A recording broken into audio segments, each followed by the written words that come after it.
Hey, kids. It's your old pal, Krusty. And if I wasn't blackmailed into a lifetime contract with Itchy and Scratchy, I'd have Opie and Anthony on my show. Syndication now. Radio is a commercial business, and you have to do what people want. A load of crap. We don't do traffic. We don't do weather. We do nothing. Did you just sit here and circle then? That's it. It's like the worst radio on the planet. Yes, we know. Opie and Anthony Show. We're so late. Ben getting credit for those 2 songs, Anthony. I know, and Ben not even here today. Ben's not here. Ben's in jury duty. I picked out those 2 tunes. I did it all myself. What a guy. That was messed up, hearing that Joey Ramone died. Yeah, really messed up. So we played I Want to Be Sedated, and off U2's latest CD, we played In a Little While.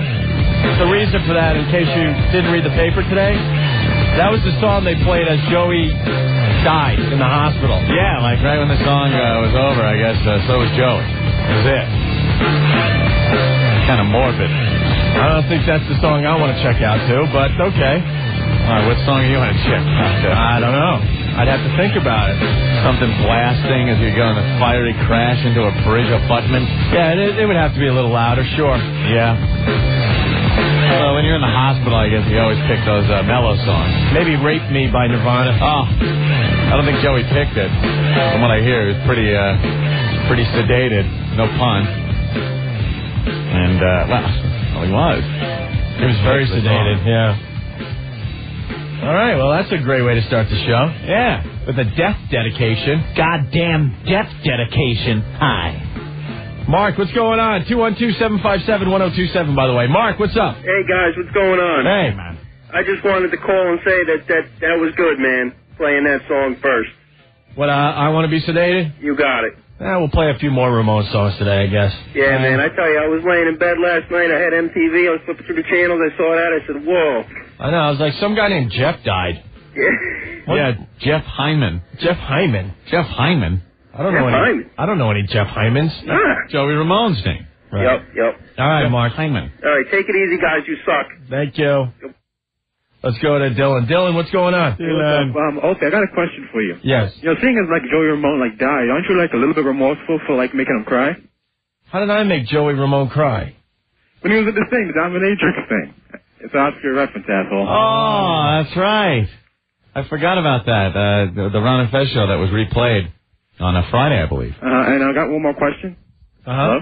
All right, I was listening to Ron and Fez again, and I know all the crap I was calling her before about Angelina wanting to bang her. And all the stuff you said, I don't know. She sounds pretty hot. So is there any chance I can bang her? Well, go ask her. Yeah. I don't know her. That's why I'm calling you. I don't know her. I've been connected to this broad for the last 8 months. Enough with the Angel Amy crap. Go find your own hose bag. Go on her message board. She's probably there. She's on it 18 hours a day. Go pick her up. Give her a banging. Sure thing. All right, Dylan.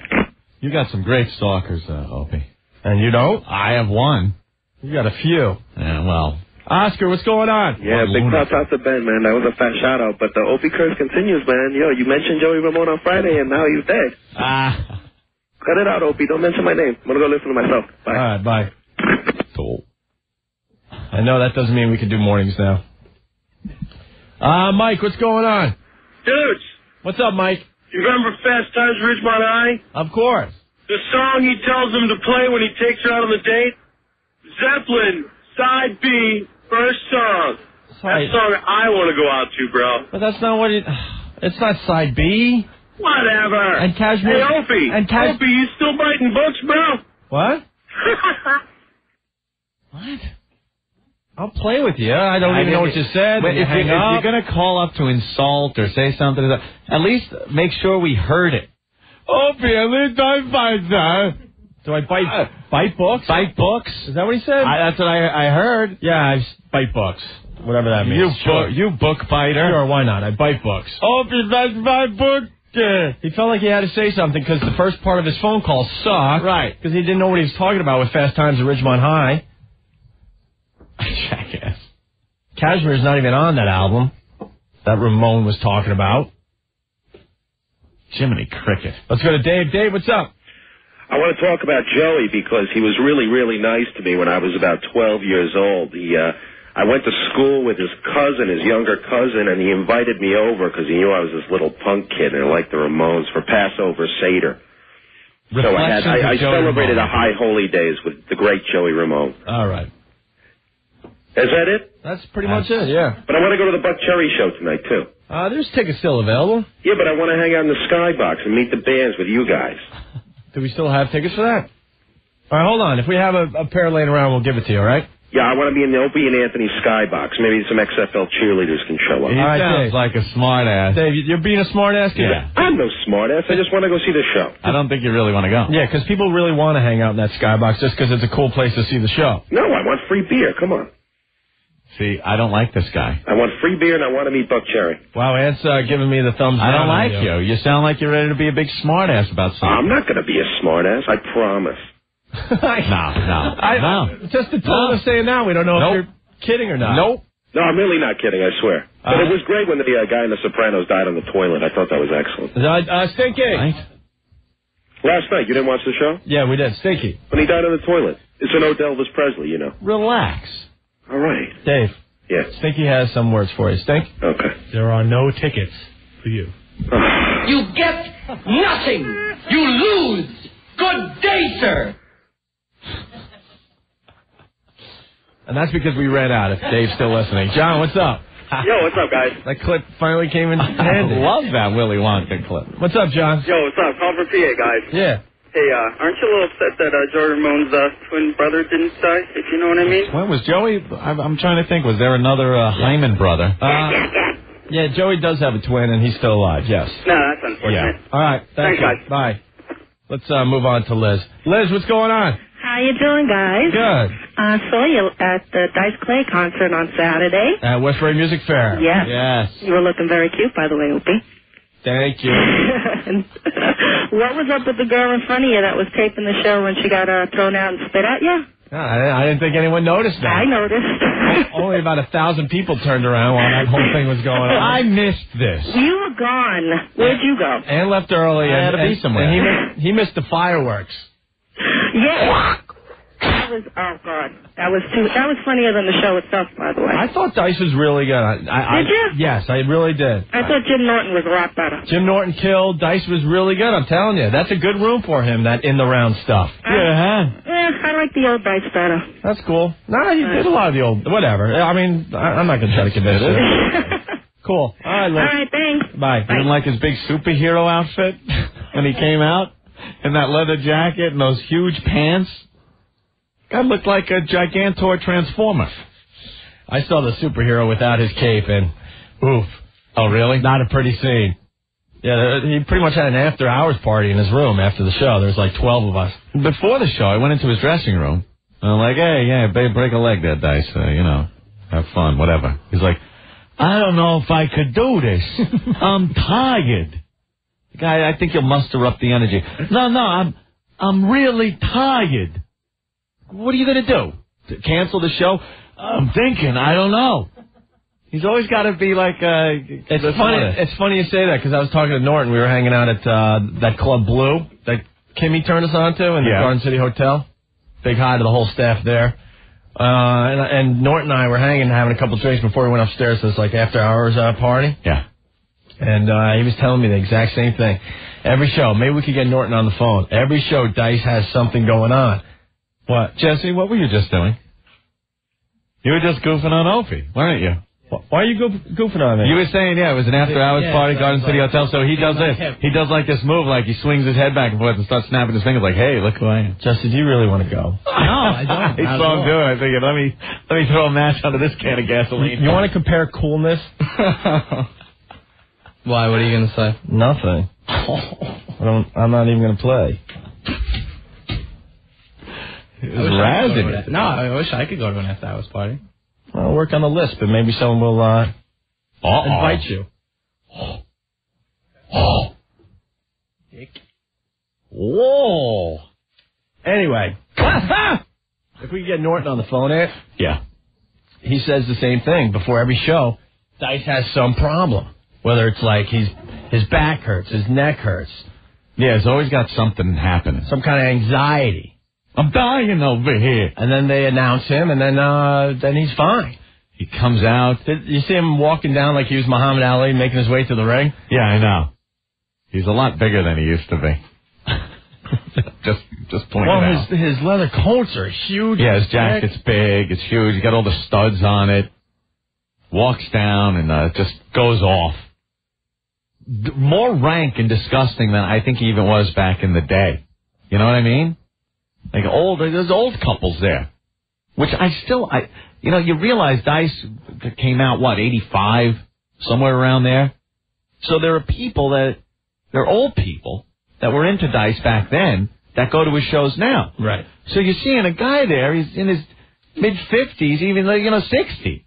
Who's sick? Oh, I saw some people there in their 60s. And they probably saw Dice for the first time when they were, like 45? Yeah, around there.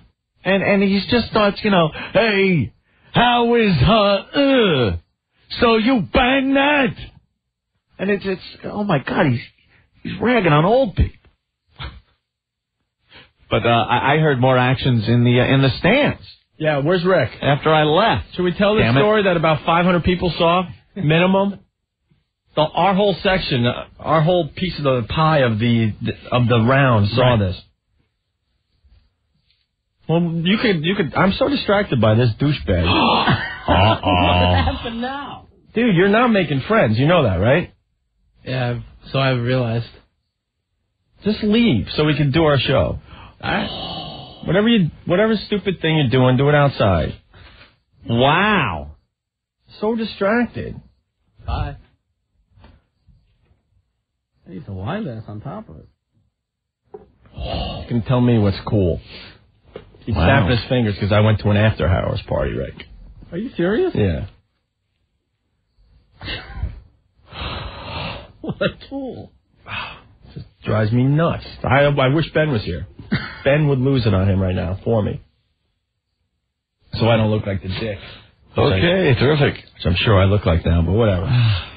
Anyway, we got to talk about Joe Dirt, who was sitting in front of us.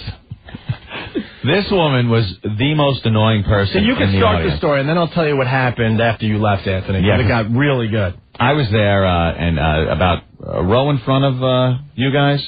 Was she the next row? Yeah, she was a row in front of us, and you were sitting right behind. I was right behind you guys.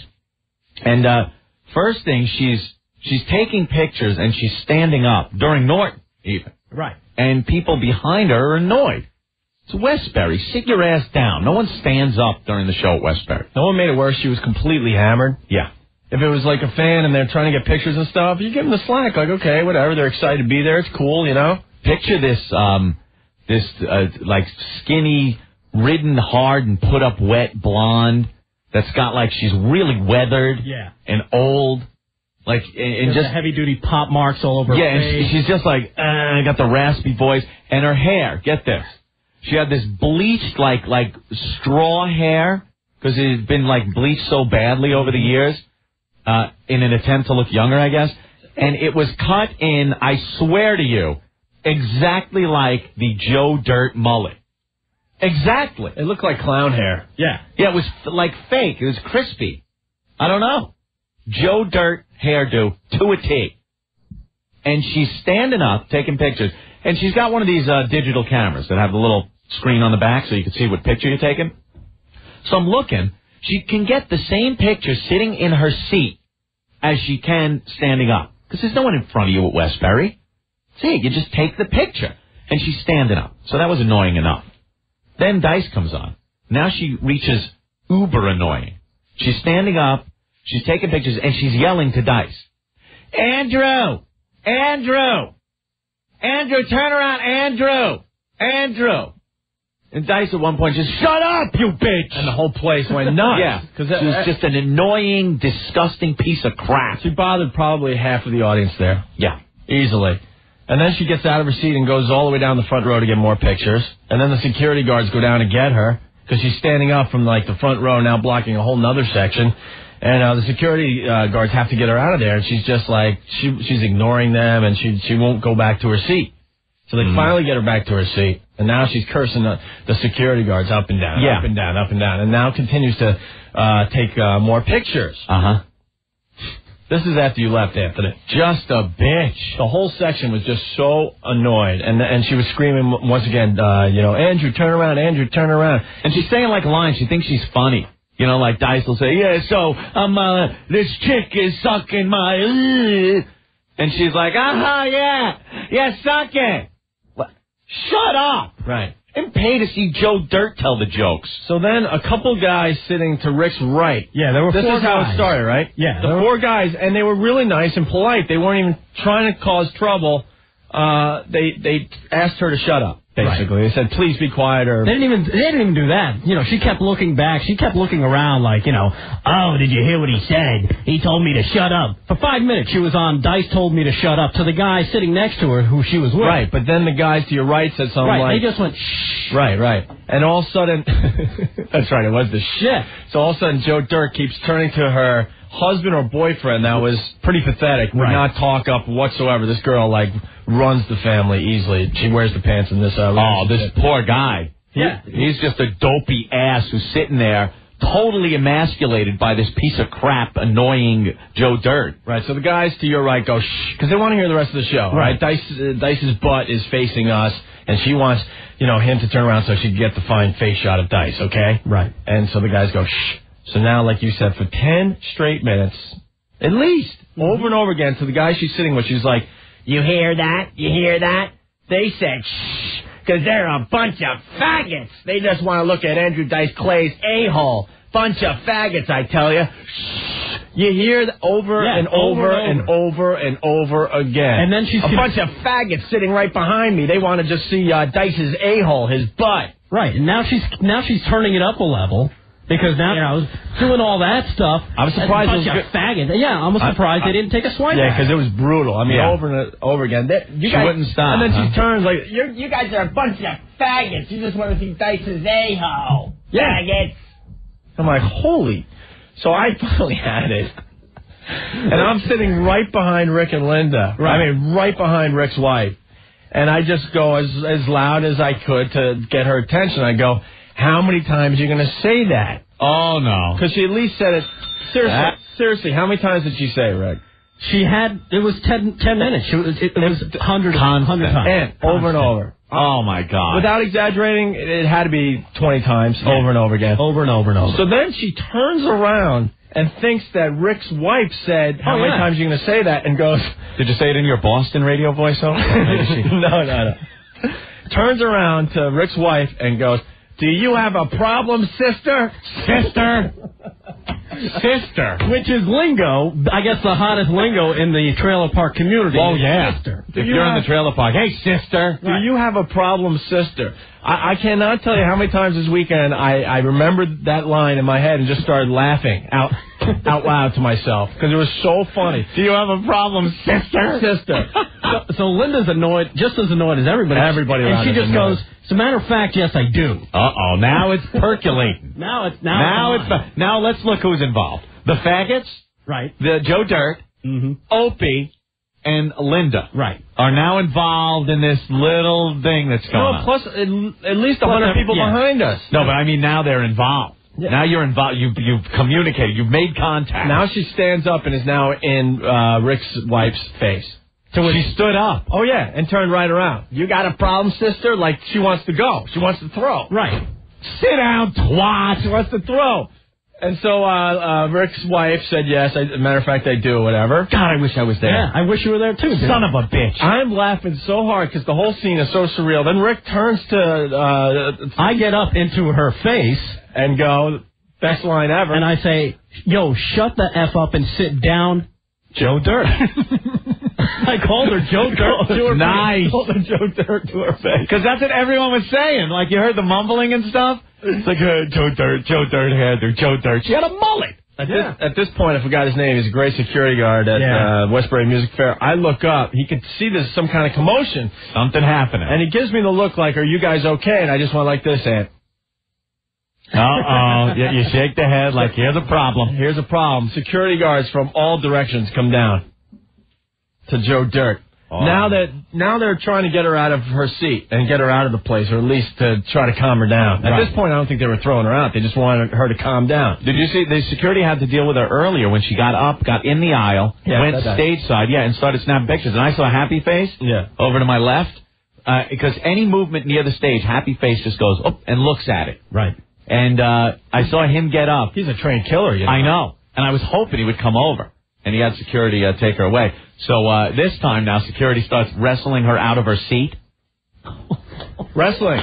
And then, like, her husband or boyfriend, whatever, gets up. No problems. The worm. Doesn't even say a word to anyone. He's like, poor bastard. Right. It was almost like, I've been through this before. It looks like he has a problem wherever he goes with this girl. She's in battle mode. So now she's going, whatever his name is, Henry, we're not going anywhere. Sit down. Right. And continues sitting back down and trying to enjoy the concert and taking pictures. Henry, sit down. So he's like, oh, okay, and he sits back down. Then the security guard grabs him again. He starts walking out with him. This was the ultimate pussy whipped guy. Yeah. Oh, yeah. And then starts grabbing Joe Dirt again. And she refuses to go. She keeps breaking loose and sitting back down. Finally, they use a little force to get her up and out. Right. Did she say, why don't you speak into the mic? I have a backup mic, too. Now, like Joe Dirt in the commercials. Now this is where it gets pretty good. So it's obvious they got a good hold of her and they're dragging her out. That's when. Kimmi... Hold on. Okay. Kimmi. Yeah. What are you going to say about Kimmi? Write it down. She's on the line. Well, no, go ahead. Kimmi was sitting right next to everybody. All right. Well, what I was going to say is when it was obvious they were throwing her out of the joint, I would say at least 100 people started applauding, and some people started standing. Well, that's what I was going to say about Kimmi. All of a sudden, Kimmy's the first one to just break out. Yeah! Oh, okay. All right. Wait, let me get her on the line here. She is the first one clapping and hooping and hollering. Kimmi! Hi. Of course, now I'm driving. I'm probably going to cut off because I'm coming up to the dead zone. That was the funniest thing that whole entire night. Because she's sitting there, and the guy... that she was with, he's just like the biggest loser. But the best part was when she first sat down and she had the camera, she goes, I hope you don't mind, but I'm going to be standing up to take pictures, you know. Yeah, we mind. Well, she was nice. She was nice at first. She said, I'm going to take a few pictures. We're like, yeah, all right, whatever. But then she was getting drunker or something was going on. And belligerent, white trash, mullet head. She was a complete mess by the time Dice was on stage. It's like she's got like the dirty, greasy bi-level going on in her head. Yeah, it was the Joe Dirt mullet, and she just looked ridden hard and put up wet. But the best part, when she's getting pulled out there, she's like, I'm not going anywhere. And like the security guard's pulling her husband, and she's pulling him back. She's going, you're not going anywhere. And this guy didn't say a word to Joe Dirt or the security. He was like a rag doll. Like, Opie, is it true that you said to the guy, if we were 60 feet underwater, I'd kick your ass? Yeah. But the whole thing went on for like 20, 30 minutes. Like, we missed... like the whole section of this show. It had to be at least 15 minutes of this going on. I'll fill you in on the show. Dice ragging on chicks' private areas and guys wearing beige. Okay, right. Kimmi, thanks. We got to finish the story. Yeah, no, I know, but I wanted to say hello, goodbye, and I had a great time and enjoy the rest of the show because it was great. And I'm sorry about Joey and Ramone. Yeah, that was pretty sad. Hey, thanks for hooking us up at that Club Blue. No problem. And then I'll see you guys around. All right. Bye. Bye. There's Kimmi from Survivor. So then they're dragging her around. It's obvious that she's gone. Kimmi starts to chant or whatever, cheering. Everyone else starts cheering. A lot of people start standing up. So Joe Dirt turns to Rick and Linda mostly and just spits. Spit. Like the animal that she is. Spits. Ugh. So it got on Rick, Linda, and supposedly part of Kimmi, right? Kimmi too. Oh, my God. And at this point, Rick bolts from his seat. Of course. And I'm like, this girl is so dead. That in the rules, you can then punch that chick right in the face because she spit on your chick. Oh, I didn't know that. Yeah. The rules say at that point you can punch her in the face. Oh, okay. Especially if she looks like Joe Dirt. Yeah, if you look up the rules to punching a girl, yes. If she's hot, you just take it, unzip and work it. Say, thanks, honey. So now they're dragging her up the aisle. Rick's following, and I'm like, man, he's just going to kill this chick. And then I didn't see what happened at that point because you guys went behind the soundboard, I think. Right. I hear he had to make the touchdown. You had to. You had to do the ultimate. Yeah. I went there with one thing in mind. I'm like, I'm not going to swing at this person, woman, whatever it is. Right. White trash. I'm just going to make sure she gets an earful to take home with her, so it will bother her that night, the next morning, and all Easter Sunday. Rick pulled out the A-bomb. Yeah. Called her the C. Right to her face. And that's when she tried to swing at you, That's when she swung at me, and I stopped her with her hand, and that's when the security guy, that we can't remember his name, picked her up and just threw her another 5 feet. Yeah. And then at this point, she goes, he grabbed my breast, I'm calling the cops. Oh, please, trust me, honey, no one wants to grab your breast. Cops would have arrested you. Ugh. And that was it. Disgusting. They threw her out, and we enjoyed the rest of the show. Good. You had to know she was going. Yeah. Hey, Frank, what's going on? Oh, I stopped 3 rows right behind you guys. It was nasty. It looked like she took a mouthful of beer or soda and just sprayed everybody with it. There was a lot of spit that came out of that mouth. Most of it missed, but, you get a little bit on you. That's enough. Yeah, that's enough. It's just skeevy enough. Even it was foul. Spit. Yeah. It was real foul, and I tell you, it's not necessary. Not necessary at all. All right, Frank. Be good. Bye. Rich is claiming he was sitting right in front of me, but that can't be possible. Rich. Yeah, hi. Hey. How you doing? What's up? Hey, Owen. Hey, how you doing? I was there also. We were sitting right in front of you. My wife, my sister, and her husband. And we saw what was going on. You guys covered it pretty well, but, an animal. She's a real animal, that one. That was just trash. I couldn't believe it. I said, here you are on the show, and she was a pain in the ass all night long. The whole time, right? Yeah, up until I left, she was a pain. Hey, Andrew, you gained a little weight there, Andrew. You're getting a little stubborn. All right. What the hell is this all about? But just to say, Opie, by the way, I thought you don't shake anybody's hands. I shake everyone's hand. You shook my hand that night. You know what my hand was. Don't even tell me. Thanks. Only kidding. You guys are great. All right, Rich, thanks. Thanks a lot, guys. Bye. Spitting. A spitting piece of bleached blonde, mullet-headed trailer trash. Yep. Nice. Tommy! What's going, boys? Hey. So what happened? Did he hit her or no? Rick did not hit her. He called her the C word, which I think is even worse. What did you say? You walked up and went, Yeah, I wanted to make sure that the security guys weren't going to, just calm her down and then let her back. Right. Yeah. So I went to them. I'm like, hey, I hope you guys intend to throw this woman out because she just spit at me, my friend, and my wife. Yeah. And she turned and she goes, I didn't spit. I go, yes, you did, you effing C. Oh, nice. I don't know what I would do. My girlfriend's so timid. I would want to definitely punch her, but then it's a girl. You can't punch her. I don't know what I would do. No, that was like a man. Hey, behind a soundboard with no one watching, you could punch him. That was like a man, anyway. Yeah. That was like a man. You wait till security brings her back and brings her to a darkened area, and then you pop her one in the head. I'm proud of you guys. Love you, boys. Also, I don't know. I think her head fell down. Her head hit the doorstop on the way out. The cinder block fell, I swear. What? Ugh.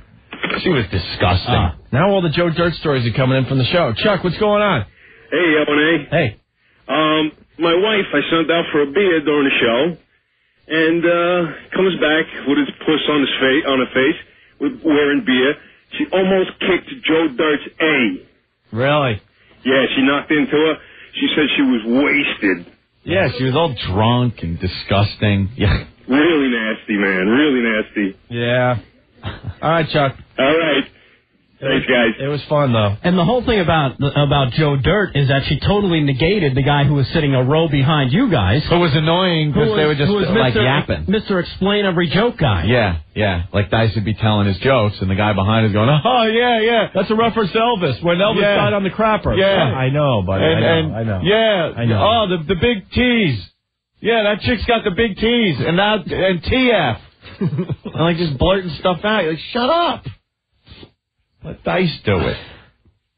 Sammy. Hey, guys, how you doing? Good. Listen, I was at the show also Saturday. I sat right across the stage from you guys. Okay. That damn flash kept getting in my wife's eyes and my eyes. Oh, she took a picture every minute. She had to take, at least 50 pictures. Yeah, she did. At least. I was going to walk over there and say, what the hell is going on? Then there's sort of scuffling going on and up and down and security. I says, the hell with that. It was a show within itself. Then when they were dragging around, I don't know, the row right behind us, they all cleared out to go check it out. Yeah, I saw that because I'm trying to watch the show or listen to the show, then I'm looking at this. Yeah. It was bad. It was bad. White trash. I don't even know if we're doing the story justice. It was just such a scene. Yeah. Dan from Hoboken saying, I don't understand why someone like Joe Dirt would be at a Dice show. She was perfect.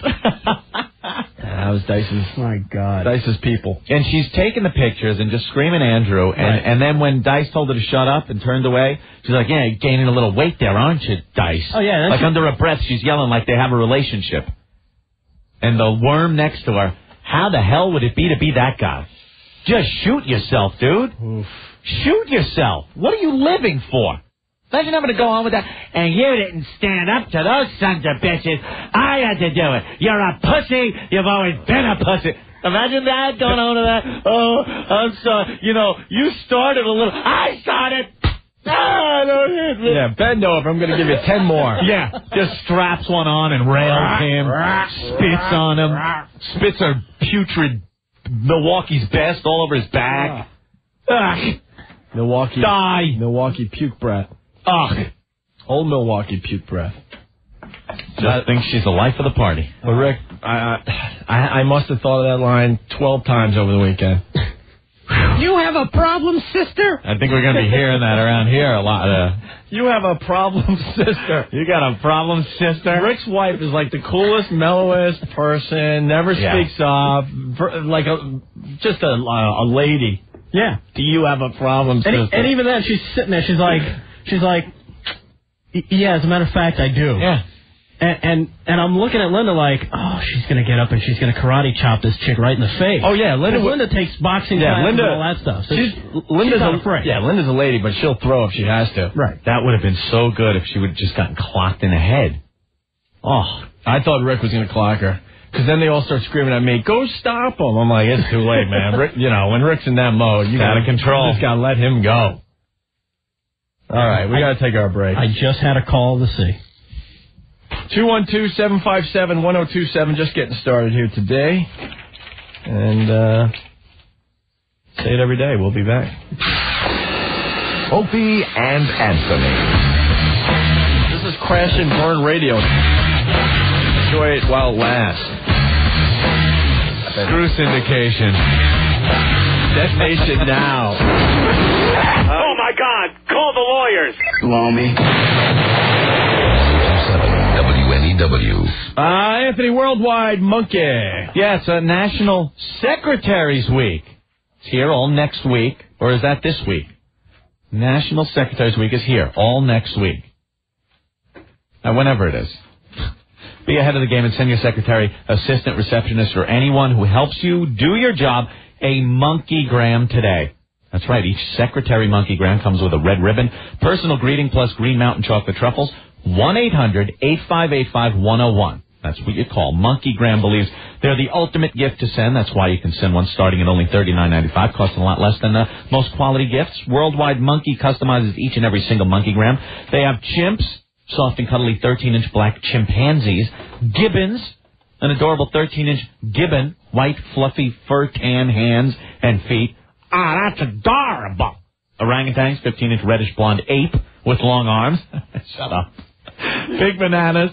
Worldwide Monkey's most popular character, Banana, is 30 inches tall and comes in black or reddish brown. That's right. Call 1-800-858-5101. Speak to a monkeygram professional and to order your specialized monkeygram. Give a damn. Make a difference today to the people that help you do your job every day with a cool gift. It's unique, affordable. It's a monkeygram. Send one now. 1-800-858-5101. 1-800-858-5101. Guess the band, Anthony. This right here, we used to play this in Boston. Monster Magnet? Remember the band Hum? Oh, Hum.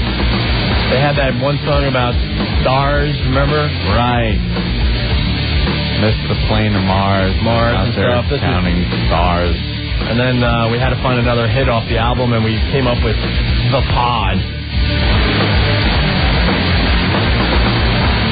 That rocks. 212-757-1027 is our phone number. Let's go to Chris. Chris, what's going on? What's going on? Yeah, I want to talk about the Sopranos last night. Tell me that show doesn't just get more and more messed up every week. You got a guy dying on the crapper, and then Sleeping Guy was great, too. Sleeping Guy was very funny. That was funny as hell. He had more. You going to get him on? We'll probably sleeping guy. Knowing us, we'll get sleeping guy on our show. He had more interaction with Tony Soprano than the other two guys. At least, pelted in the head with a piece of bread and trying to sleep on him all night. I thought Igor said he was going to be in this week's episode. He lied. He did lie to us. He lied. You better call up and fess up. Yeah, what did he say? He said he was going to be driving a cab or something, and there was no cab. The Russian mobster guy who is a friend of the show, he said he was going to be in on The Sopranos last night. Yeah, well, at least Turk Pipkin, who was sleeping guy, by the way, he got his goes in with Tony. The Sopranos, there are so many great storylines that have been forming the last few weeks. I just want death and destruction now. Something to happen. But nothing ever unfolds. Well, that's what they do. They've been setting up and setting up. What was the last good killing we had? The Hua.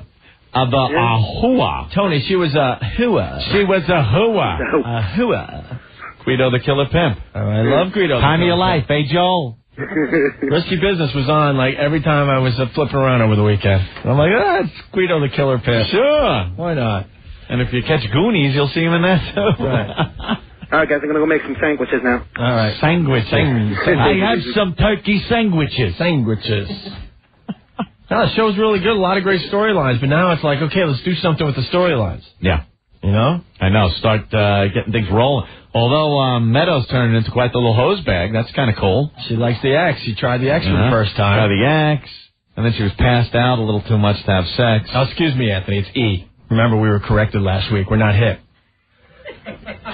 It's called E now, not X. Even though on The Sopranos they called it X. And I think The Sopranos is a pretty hip, cool show. So I'll stick with X. Wow. When describing ecstasy. All right. Dude, it's spelled with an E. I understand. Holy smokes. Never a boring day around here, huh? Oh, boy. Yeah, so, what do you think of that chick that Tony was banging at the end of the episode? Oh, the Earl came up with a good one. Yeah, Earl actually had an idea. Yeah. That this girl who was hanging out in the waiting room of the shrink when Tony walked in is maybe a Fed. You know, it just seemed a little coincidental that she's there when it's Tony's appointment. Like, oh, I made a little mistake. And she, the psychiatrist there, when she goes to her own shrink, was saying, oh, and this girl with her problems, and they're just these inane, like, not real problems. Right. So maybe she's a plant for someone. See, I just thought it was like she had a problem. She gets clingy with guys that she dates. That's what I was thinking. That's why she's seeing Lorraine Bracco's character. Bracco. And that's going to set up a problem for Tony. But no, I think Earl hit it. Could be a plant of some sort. Maybe a Fed. I like the Fed plant angle. That's a possibility. I don't know. That might be a little like entrapment or something. You know something though? Enough with the shrink scenes. Okay, Tony's seeing a shrink. I can't take it. The only thing that redeems those scenes is Tony talking. Right. Like some of the stuff he says is really funny. But enough with him sitting in that goddamn office. We want to see bada bing. Mm-hmm. Want to see the guys hanging out. Want to see there's a problem. Got to take care of this problem, Tony. You know, that's what I like. I think Mr. Walnuts there is not too happy with Tony these days. Well, I think they're seeing Tony pussying out a little bit. Pussying out is not making Mr. Walnuts happy. Make a decision. I'm thinking there might be something developing there. Mm-hmm. Now, tell everyone how neurotic I am when we're watching The Sopranos again in the back office. Yeah. There's something that happens on The Sopranos that I can't take. Oh, Tony eating. Yeah, because I told you too, right, Rick? Yeah. It freaks me out, though. Anyone else notice how he just plays with his food in a very strange, weird way? Yeah. They're always eating on the show. Richie's in there. No one plays with their food as much as Tony does before he takes a bite. And I go to Aunt, look, man. Look what he's doing. It drives me absolutely nuts. Look what he's doing. He's playing with his food again. And it's such an obscure, stupid thing that no one else would pick up on. But it drives me nuts week after week. Now you're going to laugh. Next Sunday, you'll watch. He shuffles the food around a little bit with his fork first. Kind of clink. It's just a weird way. Like no one. Like he pulls it in. He pulls some food with his fork and he flicks a little away. It's all like pasta too. There's nothing going on there. And there's like meat, and they'll put it on the fork and then kind of shake the fork so it's kind of just hanging there, swinging. It drives me nuts, and I'll tell anyone that wants to listen. Don't put it in his mouth. Anything else? There were people over watching The Sopranos last night. I'm like, look what he's doing. He's eating. He's just eating. I'm like, no, look how he plays with his food. It drives me nuts. I know I do. You're not telling me anything I don't know, Rick. Tommy, what's up? Hey, O&A, how's it going, guys? Hey. Big Sopranos fan. Cool. The only thing that pisses me off a little bit, last couple of weeks, I mean, it's like a soap opera. Nobody's getting whacked. The best thing that got whacked in the last 2 weeks is a Cadillac. Yeah. I mean, nobody's getting banged around. It's starting to become like Dynasty. I need to see a little more action, you know? Like, this week coming up, it's got to be somebody. There's at least 4 characters on that show that are ready to get whacked. There's a lot of hardcore Soprano fans that would talk down to you and say, hey, that's not what the show's about. You know, whacking someone every week. Well, you know what? You want to get the audience's attention. Right. I think there's enough going on that someone could get whacked, though. Like, all right, just throw in a little murder. You got to kill the rapist off, right? Well, that's because you're into soap operas. You got to kill that kind of crap. You need to see some action for the average O&A listener is probably the average Soprano fan. Tommy, I agree with you. You need to see something. I mean, they ain't showing enough boobs over at the Bada Bing anymore. I don't know about that. It seems like they're showing lots of boob shots the last few weeks. The last 2 weeks. Haven't been too much. All right, Tommy. All right, guys. They get the hottest girls in the background in those Bada Bing shots, too.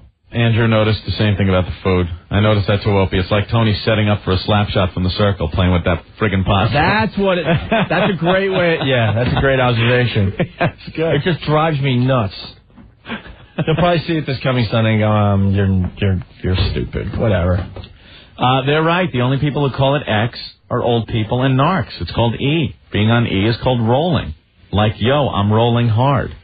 All right. Johnny! Hey, what's up, guys? Hey. Yeah, Ann, I gotta shoot you down. I don't think she's a planner, because then the shrink's gotta be in on it. Well, I'm not saying that she's a fed. I'm saying maybe some kind of plant for somebody. And why can't the shrink be in on it? She knows exactly what Tony does. It could be. Maybe her conscience is getting to her. And why would the shrink have to be in on it? She just makes an appointment with the shrink and shows up during Tony's appointment. Because the shrink didn't know she didn't schedule her appointment at the same time. I don't know. I just thought about it. You guys talking to me, go listen to myself. Thank you. All right. Someone else saying, no way Tony's girls are fed. Corey.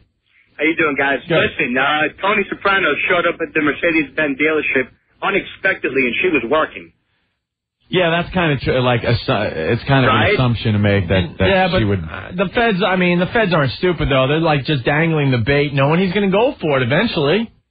Yeah, in my opinion, I don't know. She's a piece of work. You know, if I were him, I'd be doing it too. All right, Corey. What do you got, man? Richie thinks we're idiots. Richie. Yeah, what's up? Hey. Listen, Annabelle Shore, she's got the worst taste in the world. She goes from Wesley Snipes, then she goes to Fat Tony Soprano. She's horrible. Yeah, that's another thing. Like, what the hell is she doing with Big Fat Tony Soprano? She's pretty hot, and then she's sleeping with that fat slob. On a test drive. And second of all, he screwed up. He's supposed to make nice with Ralphie. He did. No, he didn't. He made him capo. He made him capo and then refused to have a drink with him. Yeah, so? He doesn't even acknowledge him. He's screwing up. Well, that's going to be a huge storyline by the end of the season. Tony's screwing up. A bunch of people thought he was going to be whacked last time. Like, no way. This is going to last at least till the end of the season. All right, fellas, later. All right. He's too good. Yeah. Guido the Killer Pimp is too good on The Sopranos to whack him off. I only know him one way. Tom, what's up? Hey, what's up, guys? Hey. What is up when he's eating his goddamn food? He's banging the plate like he's going to hit the floor or something. Yeah, well, we were just saying that. Opie doesn't like that at all. I hung up. He starts shuffling the food around. Got to shuffle it around a bit. Just shuffle it around a little bit. Hey, Chris, what's going on? Hey, how you doing? Hey, good. Hello? Yeah, go. Hello? Chris. Hello? Not funny, stupid. Yeah. Hello? Yeah. Yeah, how you guys doing? Goodbye. What he wanted to say was Meadow laying on the bed. Yeah. Meadow laying on the bed was great. It was. We almost saw Meadow's bush. His hand went down her panties. Almost saw the Meadow. We got to get kind of pulling it down. We got to get Jamie Lynn on the show. She turned into quite the little hose bag. It's nice. I want to know if that guy reached patch. And then she passes out, and he takes a look at her chest. I did that once. She's just like, flop. She passes out. I did that once. And he's like, damn it, what do I do? He starts again with the hand down the pants, and then he's like, I can't do this. So he just kind of lifts her shirt up and takes a look. He's like, yeah, nice. I'll get to that eventually. Yeah. You got to take the peek in that situation, right? Maybe shoot and pull with his friends. Did you ever? Right. Did you ever? She's creaming for me. Did you ever? There's going to be some problems. Gonna be some problems. EJ has a good question on 9. Why were the Sopranos celebrating Thanksgiving? Yeah, that was a little strange. They could have made it like Easter. Oh, well, I guess they got to fit a whole year in a season. You know what I mean? You can't I think by the time Thanksgiving rolls around, they're in reruns. Yeah, so and they I guess kind of get the whole year compressed into. Yeah, and I guess the season did start with like Meadow going off to college, which would be late August, early September. So. Saying that let's see. The Mercedes dealer chick, a private eye, hired by Tony's wife. I don't know if she'd have slept with him. I think it might be something like family related. Maybe. Let's go to Jerome. Jerome, what's up? Hey, what's up, guys? Hey. Listen, you guys don't understand how Italian eats if that's you're going to make fun of this guy. You've got to get everything on the fork before you put it in your mouth. Don't you understand? I guess. You got to get everything on the fork. That's what he's doing. He's collecting more food because you got to get fat real quick. All right. More on the fork is more fat. And listen, I like what he did. What's his face there with tomato? That was nice. He should have just went all the way there. He looked right in there. You got to see everything. You got to see the boobies. I thought he was going to violate her while she was sleeping. I'm like, oh man, that would have been a problem for Tony, huh? Yeah, well, Tony would. That would have been bad because then still got the Mooley incident to deal with. Right. Guys, you guys do the best. You take it easy. They drop a lot of storylines on The Sopranos. It frustrates me. Yeah, hopefully it gets some of them come up. back. I understand, but it's like let's wrap up some of these things nicely. Michael. Yeah, how you doing, guys? Good. What's going on? Opie. Tony's always playing with his food because when they're filming, he can't keep taking mouthfuls of food. So he's got to look like he's doing something with each take because it doesn't happen in one take. If he kept eating food with each take, Michael, he'd be throwing up in 5 minutes. I understand that, but, he's not the first person to eat on TV or on a film. Yeah, plus he's a guinea, though. That guy who just called that something, too, you know? Other people seem to, fake the eating thing when you're watching a movie or a TV show. It's just some petty little thing that drives me nuts. Yeah, I hear you, man. All right. All right, later, guys. Bye. All right, enough on The Sopranos. Oh, that's it. I knew it. What? Why does Anthony sound like a Labrador Retriever? Huffing and puffing? No, I got like snot in my nose. I got to blow my nose. I didn't even notice. I noticed a couple of times I'm talking, you get the whistle in your nose, won't go away. The whistle's hilarious. Trying to sleep. All right, I'll go grab a goddamn tissue. That stuff you see on the train all the time. I'll just blow a snot rocket. The best is I saw a guy sleeping with the nose whistle, with a dried up booger just kind of going back and forth on the inside of his nose. Like, oh god. What's the etiquette when you see somebody with a big booger in the nose? Wow. Do you have a booger in your nose? Does it have to be somebody you know? Like if Rick had something in the nose, right? I'd go, Rick, you got something coming out over there. Well, yeah. You go, hey, Rick. If it's somebody you don't know the person, you just got to deal with it. Without a doubt. Because I can't even then look, because I will get sick. If you see a big snot right in the corner of the nose or something.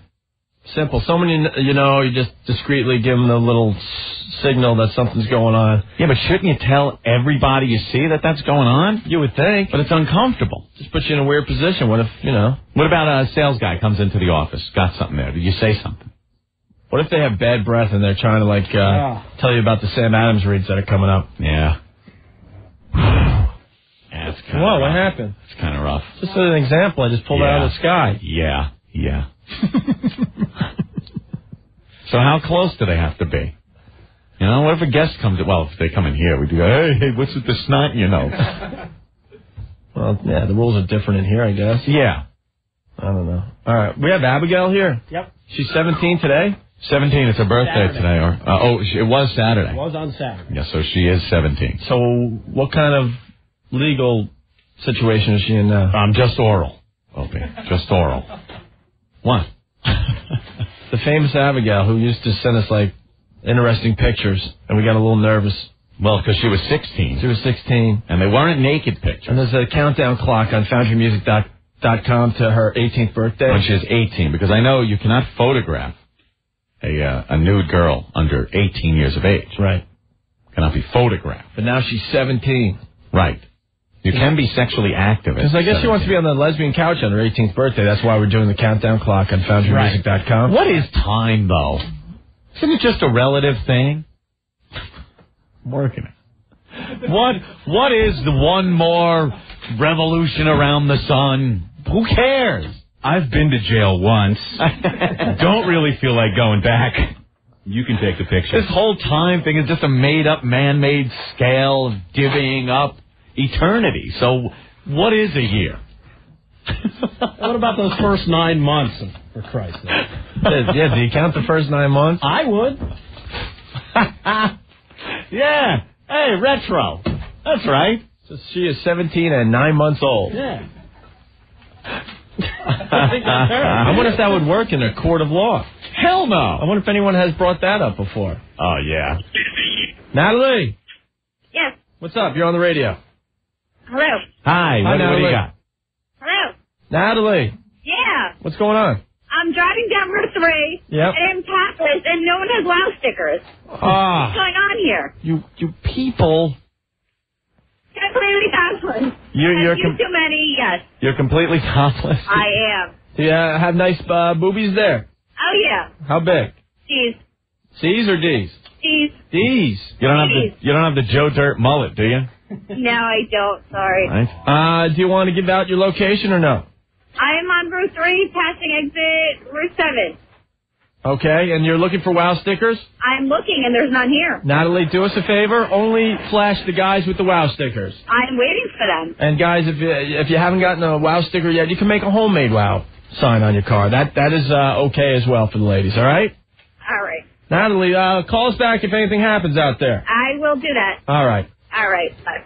Why wouldn't you put a wow on your car and just go about your business? She's waiting for one. By the way, I apologize that we had no wow stickers to give away at the dice shows over the weekend. Someone around here felt like it wasn't really important to, give wow stickers to our core audience.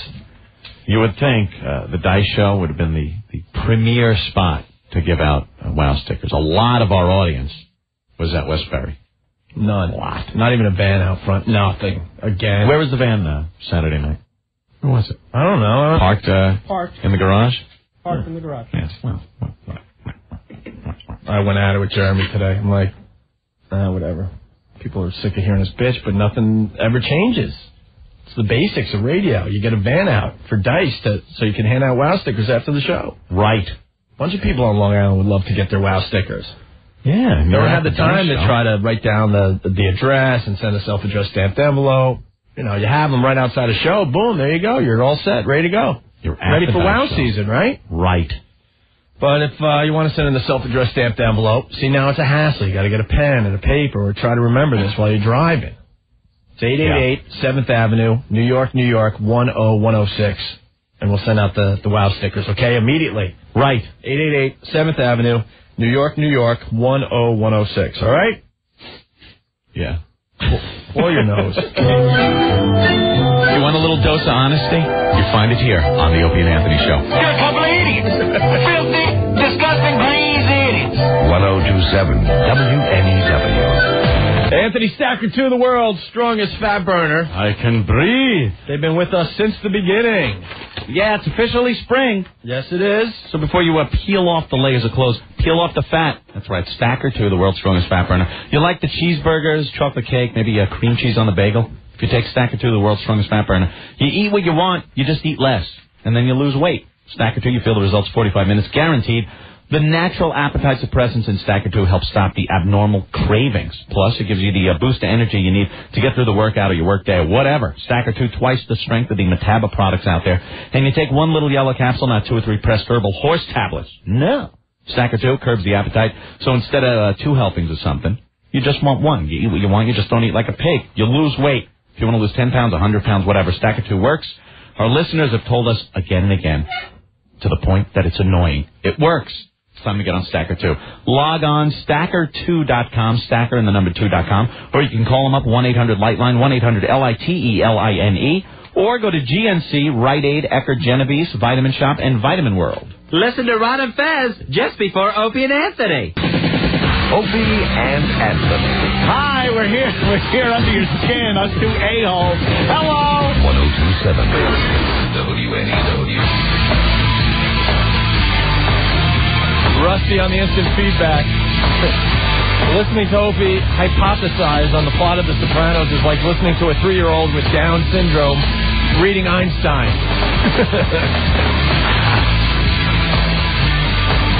Friggin' 3.5 hours to get home in holiday traffic last night from exit 63 of the expressway out on Long Island to Brooklyn. And in the traffic, you have so much time to ponder what could fix this. It's not the roads. They could pave Long Island, North Shore to South Shore, just to avoid the houses and drive willy-nilly, and there'd still be traffic. Space cars. Make your own road. Well, we know that ain't coming. I say, here's another idea I got. Much harder driving tests. I know I'll pass. You got to weed out the incredibly stupid, the untalented driver, and the old drivers.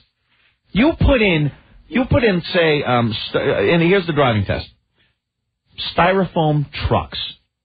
And there's just enough room for your car to get through. You got to thread that needle at like 30. Not even a fast speed. From lane to lane, like? No, just once. Okay. Just once. All right. But you have to be doing 30. You slow down, bam, no license. Too complicated. Because, you know something? Double parked vehicles around, especially in the city, in Brooklyn, people will stop. They'll just stop. And you're like, I could get my truck through there. Can you move? Come on. I got a better idea. What? A little nuclear blast in Patchogue. Just take out some people. Yeah. It's called thinning the herd. Thin the herd.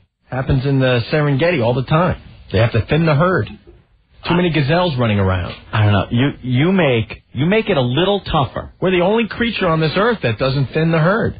Got to thin the herd every once in a while. You don't think we do? Not all the baby turtles are supposed to make it to the ocean. Yeah. Need a few seagulls to take away a few of the baby turtles. Pluck them away. Pluck them away. But I don't know. But we're all high and mighty. I think they make it too friggin' easy. Well, do you remember your driver's test? It hasn't changed. It's gotten easier. You don't even have to do anything like any maneuvers that you normally have to do to get somewhere fast. So all these people that can't drive worth a crap are on the road, plugging it up. Put the signs on the road that just say, everyone hit the gas in 3, 2, 1. Boom, we're home. So you're all in traffic, but you're just going faster. Right. Bumper to bumper, 60 miles an hour. I like that. I don't care. Sure, some people will wipe out, but you got to do something. Building roads doesn't help. Roads with trap doors. Right. You're the one that's effing it up. Poof. Goodbye. You're gone. Gone. Cameras everywhere. Road swallows you. I take a pay road. How about a pay road? You pay a toll. It's one highway. Maybe there's 4 exits the whole way. I was reading about that. There are places they're thinking about that, where the privilege will have their own highway. Yeah. That pays a lot of the tolls. I would, for the privilege of having this superhighway with a lot less traffic. If you could get on a superhighway out on Long Island, you're out in eastern Long Island, you pay $20, and you know you're gonna get there because there's no traffic. Guaranteed no traffic. $20 to get home. Traffic. Paid in a second. Pay it in a second. Who would? And then that would be all tied up. You get a refund because too many people paying. Then make it higher. Keep making it higher? Make it really ridiculous high so you'd only use it if you really have to be somewhere quick. Because sometimes you have to be somewhere, there's nothing you can do. So it's like $100. Oof. $100. Still worth it if you're just... Still well worth it if you need to get to the airport or something. If you're still doing that, that trip for just holidays, still worth it. It's worth the trip. $300 a year to stay out of traffic? Holiday traffic? Big Kev's got something there. He just said, old people got lots of money. Sons of bitches. Age restriction. Eric, what's going on? Hey, what's up, fellas? Hey. I was wondering if anybody caught SNL this weekend. I missed it this weekend. Opening skit at SNL. Will Ferrell and, I don't know the other woman's name. They're doing that skit where they play the musicians, and they're talking about brokers. And Will Ferrell's talking about, accountants and stuff and how they'll ruin you. And that's exactly how he said it. The ruin you? Yeah. You got to get audio of that, man. That's a stretch. Yeah, no, but he definitely said he did the little accent and crap. That's a funny goddamn bit when they do that. Yeah, somebody has to have audio of that.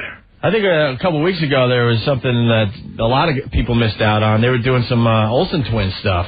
Yeah. Oh, yeah, during Weekend Update, right? Yeah, Kid Rock said, hey, the Olsen twins. There's grass, let's say play on the field. Yeah. He said, I just want to give a shout out to my brother Dave when I was watching the other room. Listening in the other room. All right. Later, guys. Of course, because the shout-out is so much more important than the line Anthony just said. That's okay.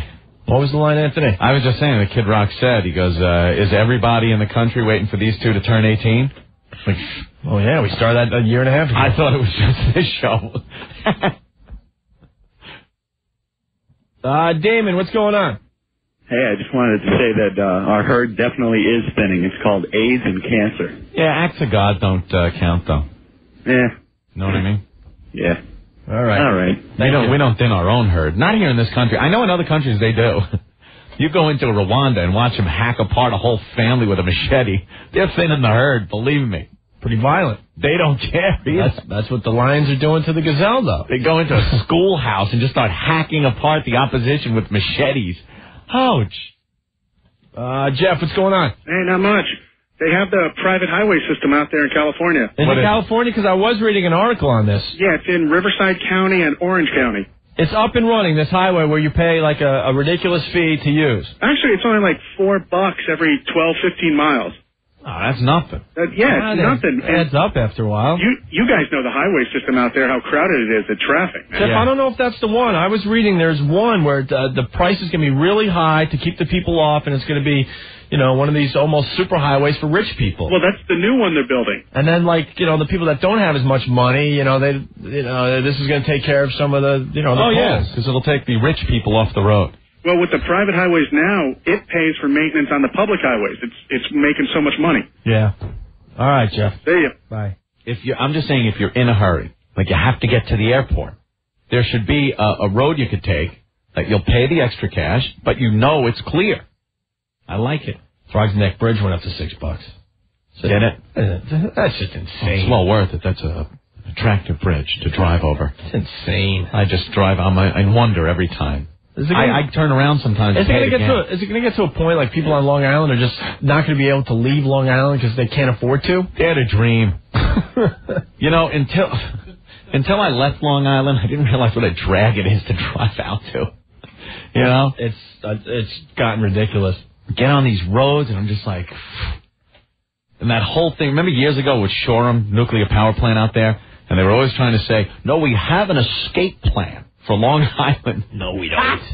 You can't holidays. You can't get off of the island in less than 3.5, 4 hours. Never imagine a nuclear disaster. They really said they had an escape plan for Long Island. They had escape roads like Sunrise Highway, all the way up to the North Shore, the LIE, all the parkways would all of a sudden become escape roads, emergency routes. Maybe if you have a James Bond car. Yeah. Because you're still going to be sitting in traffic burning. That's their escape plan. Bugs Bunny saws it off like Florida. Right, and let it float away. Let it float away, as per Earl. There's no way to get off of that thing. It's a pain in the ass. I don't know. You take the train every day. Yeah, yeah. If it wasn't for the train, I would have to leave Long Island. Yeah, but you leave here like you got a wife in labor every night after the show. I got to catch the 722. I got a 722 to get on. Isn't that inconvenient? You got to just bolt out. Sometimes, but then I catch the one after that. Yeah.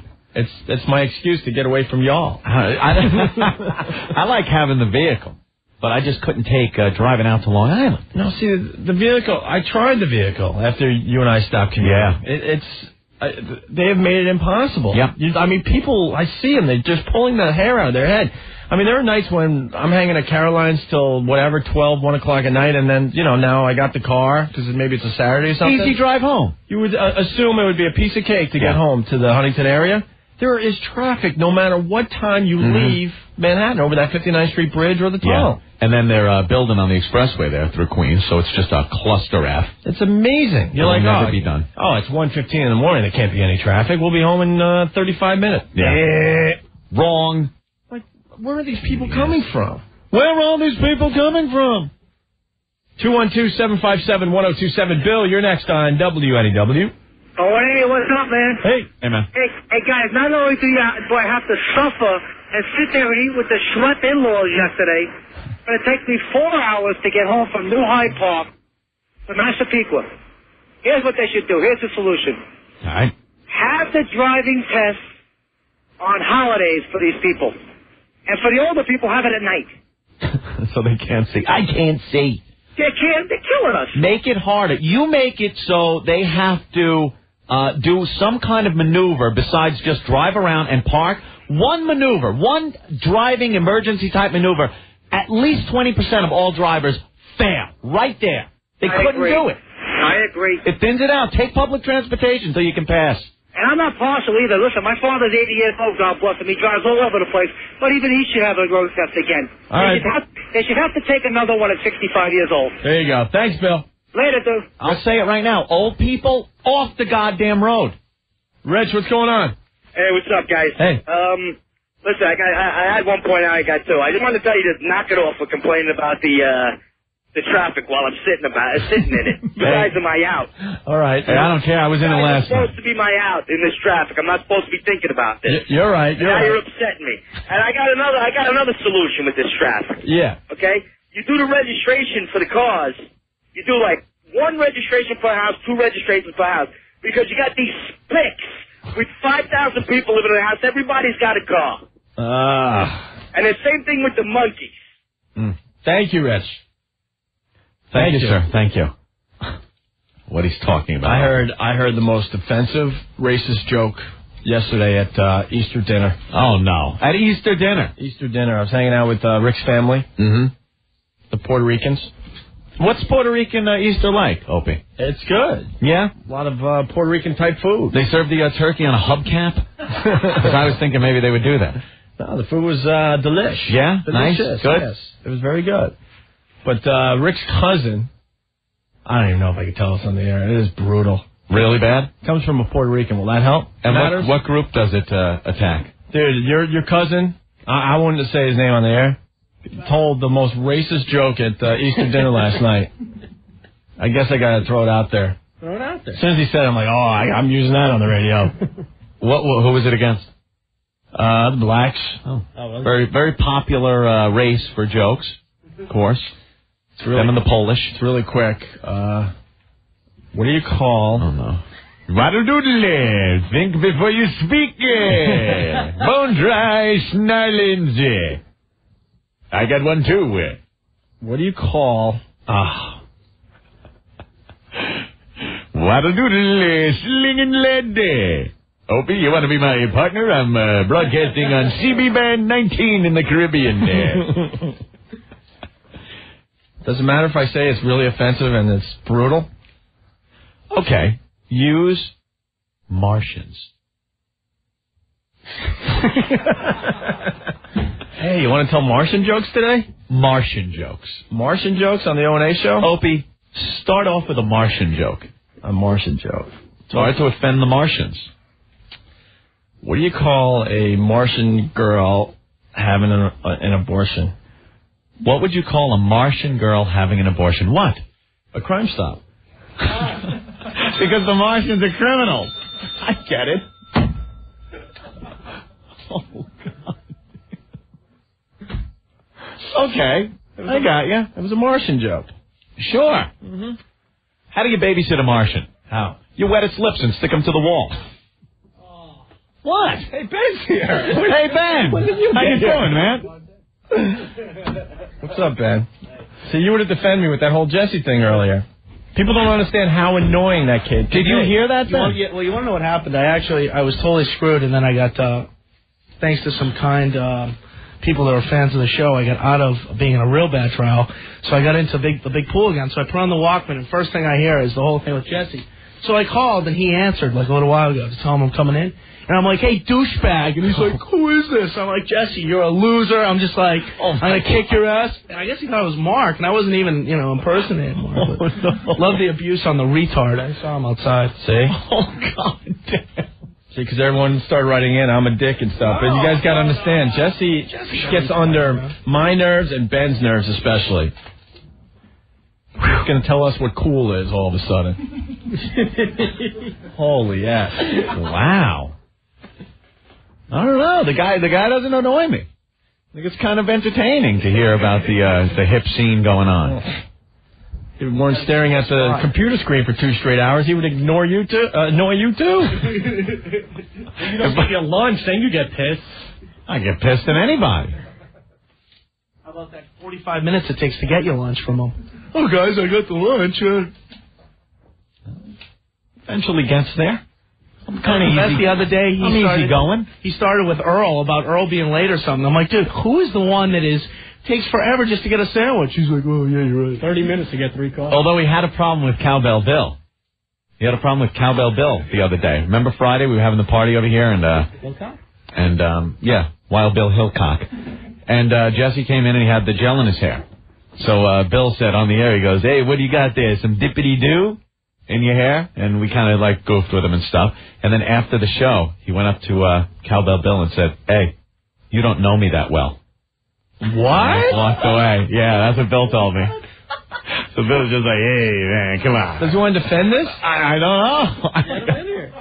I don't know. I don't know if he was goofing or what. Until I hear his side. I took a lot of abuse earlier. People don't understand this. I like you, Jesse. I do. I think you're fun. Did you get into it with Cowbell Bill?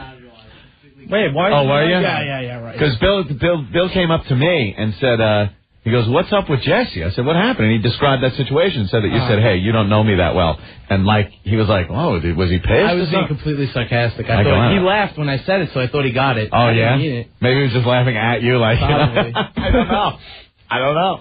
Hey, wow, we got... Okay. All right, Jess. We got to move on because we got Abigail. She's celebrating her 17th birthday today. We're going to get her in next. Tell her that, all right? She's been waiting patiently outside the studio.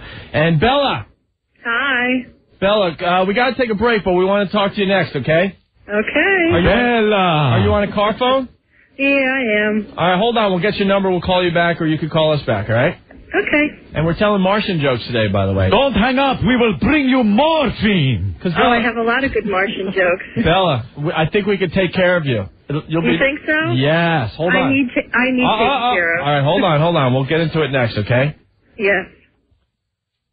That's going to be a good call, and we'll do that next.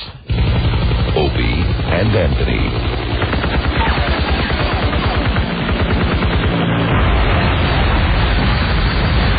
It's a Kevlar kind of day.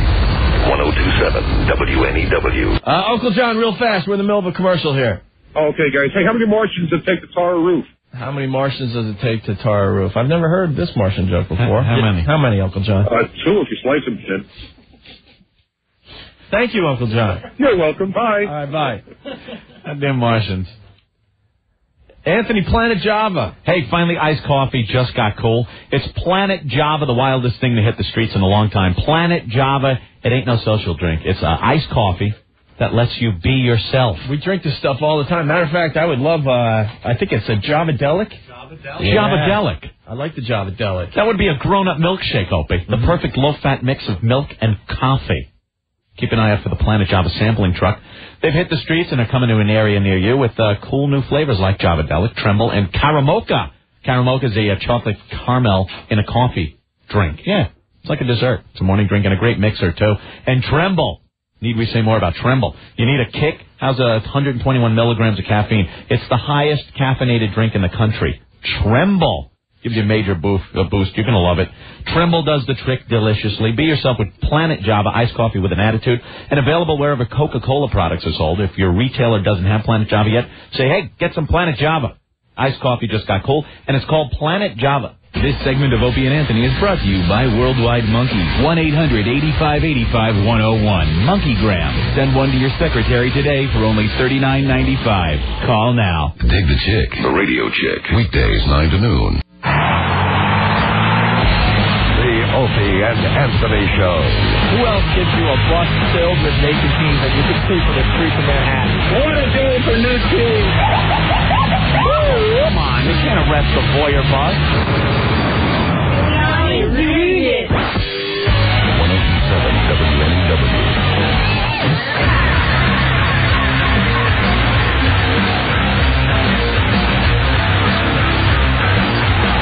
It's the O&A Show, 212-757-1027. Monster Magnet playing with Buckcherry tonight on the island, Anthony. Yes, at the Vanderbilt. I think there's some tickets available. A bunch of us are going to the show.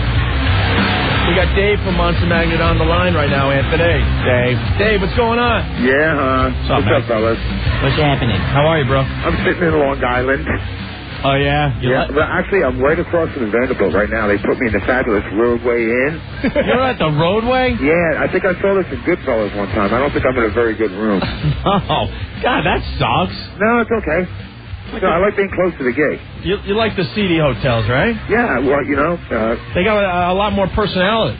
And plus, they don't come after you to pay for stuff when stuff gets messed up, you know. You took the big quilt thing off of the bed right away? Oh, yeah. Yeah.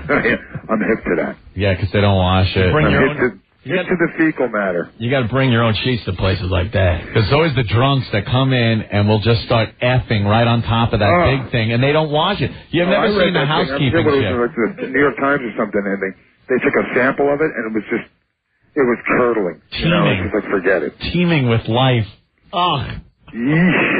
So are you psyched to play Long Island tonight, Dave? Yeah, we hardly ever play Long Island, and this place looks like, it looks like some Art Deco... It's a cool room, though. Palace, yeah, it's cool. It's different. Yeah. I mean, you're a Jersey guy. Mm-hmm.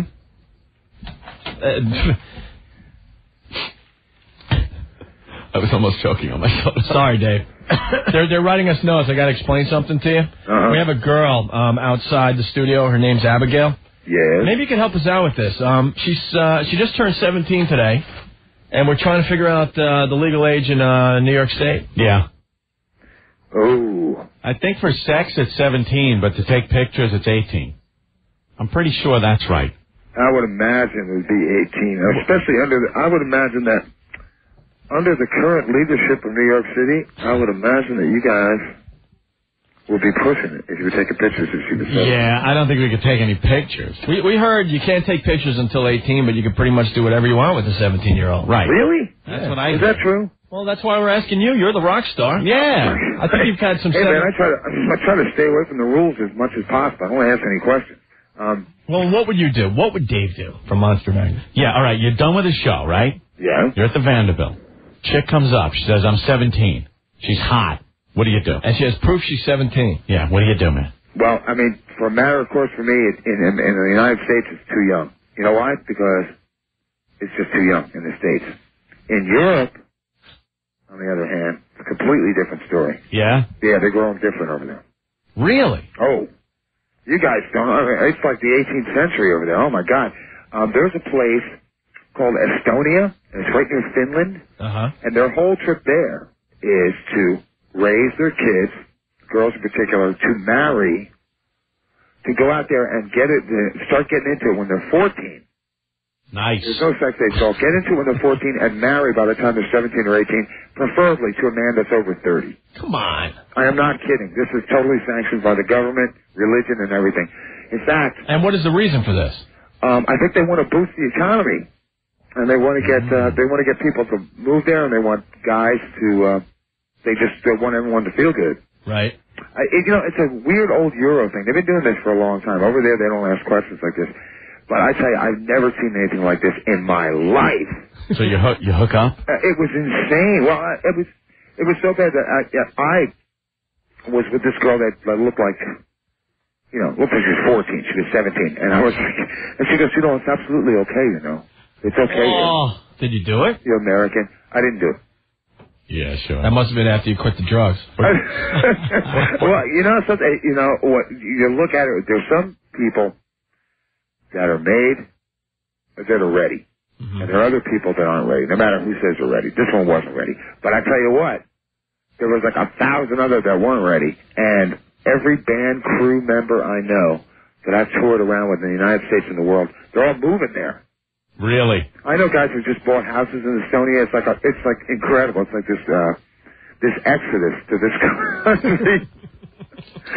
you got to see it to believe it. And did you ever hear about the Swedish Love Boat?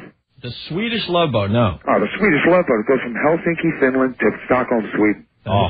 Filled up with teenagers that just go in there and drink. Okay. And then just have sex all over the boat. Nothing wrong with that. And we're talking this boat is like the big red boat or whatever that thing is. Really, like a cruise ship. People. Yeah. They have gambling on it, and discos and stuff. And it's just pretty much like a rolling orgy. F-boat.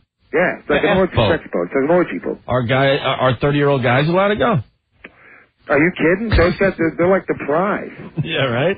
That's what I mean. Like over there, it's just a whole different trip. You know, they want their kids to marry, you know, guys that have some money and stuff. It's really bizarre. All right, book it. Hey, Dave, is it true that you once said that you did enough coke to kill an elephant? I did. You're not doing the blow anymore? No, you know, I did it so much I think I fried my syntax down to like a hairy nub. I have just one nostril in the middle of my head, and I have to flush it like once a week. Jesus. Not good. Well, what happened where you finally said, you know what, this is it. Everyone's got the one night. The one night. Yeah, I do have the one night. It was called Death Night. Yeah. I got sick. I was sick in Europe for a couple months, and I got sicker and sicker.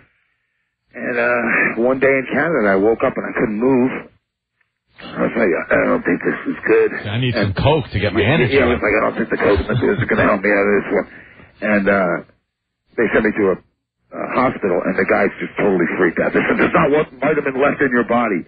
They put me on a medevac plane. It was like a huge trip. You know, they choppered me out of there and put me on a plane. Not one vitamin left in your There's body. nothing. You know, there's no sustenance for it. It's just like veins of drugs.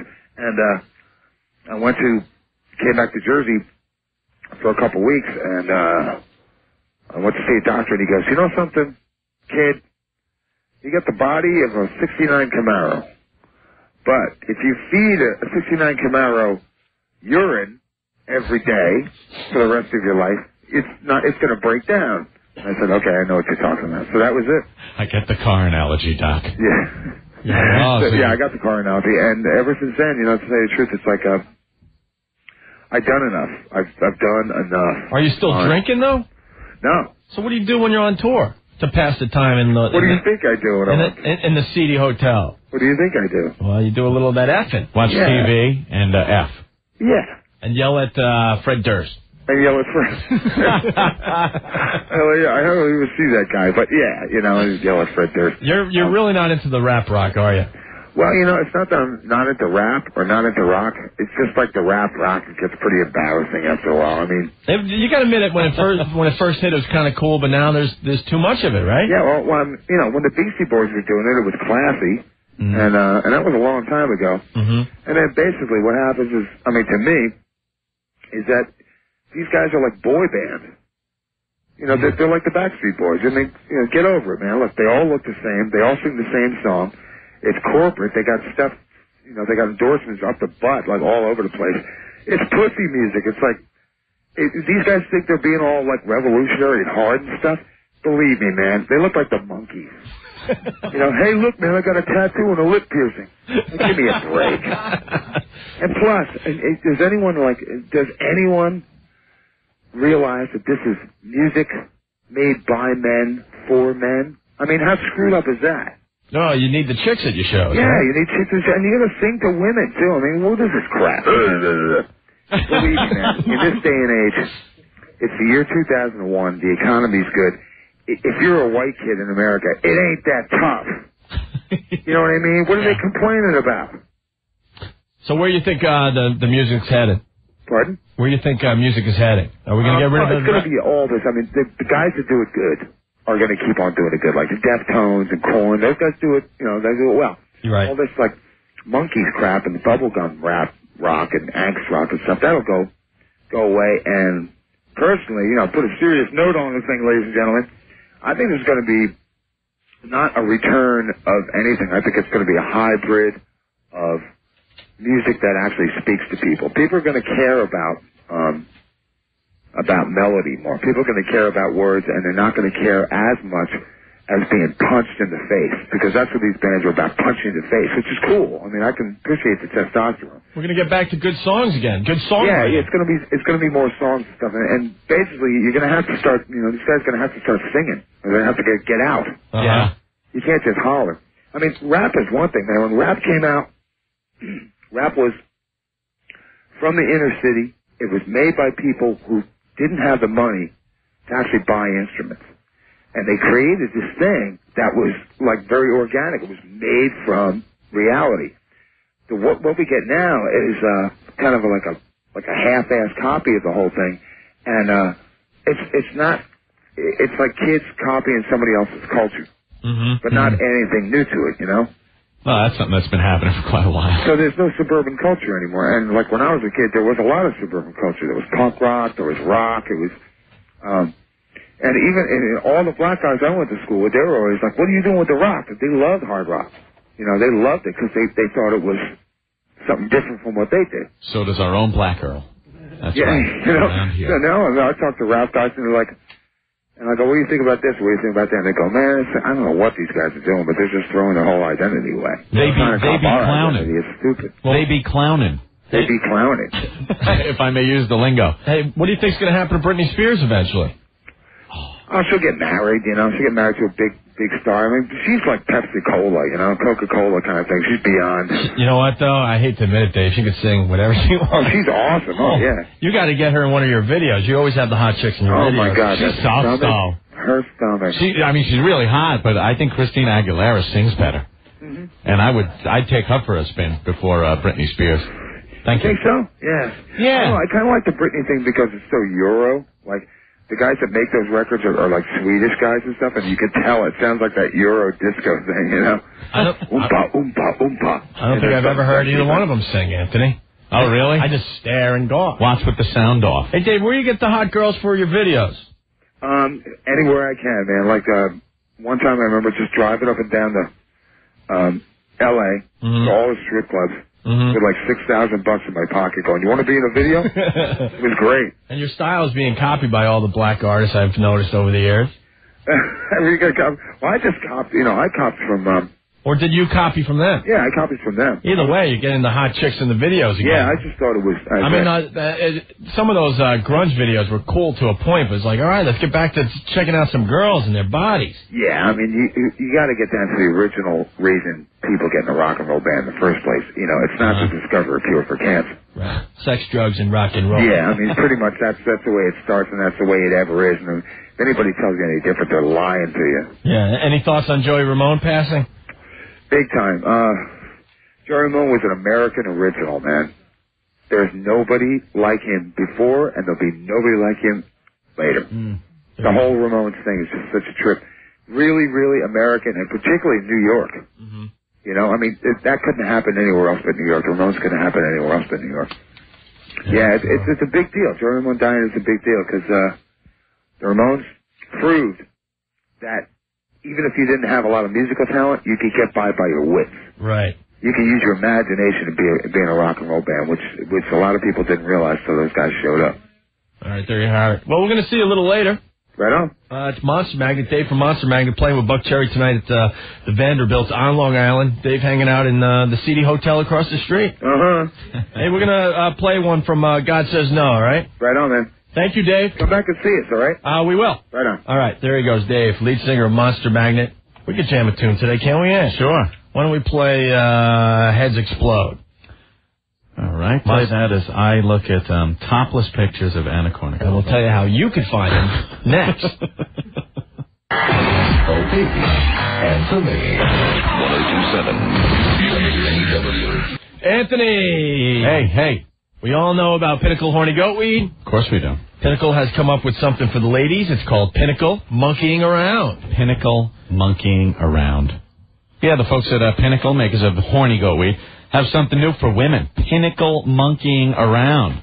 Fan the flames of passion naturally with a potent blend of all natural exotic herbs, including the legendary Monkey Tai Kuan Yin. Monkey Tai Kuan Yin. Pinnacle Monkeying Around has Monkey Tai Kuan Yin. It's from the Fujian province of China. No, I swear it is. From the Fujian province. Exciting herbal spark that'll reignite the passion in your life. You'll be slipping and sliding and doing the gliding. So for romance, great romance and sex, remember the 3 P's, pleasure, passion, no, Pinnacle. I heard what you said. Pinnacle Monkeying Around, available at GNC and other fine health food stores. Or call them up, 1-800-899-5323, 1-800-899-5323. When it's time to get funky, reach for the monkey. Hour by Opie and Anthony. Serving New Jersey, Connecticut, Long Island. This is 102.7 WNEW.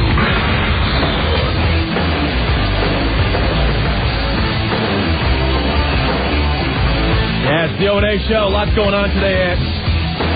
We got Abigail in the studio. It's her 17th birthday, or it was this past weekend, right? Saturday. Abigail, a huge fan of the show.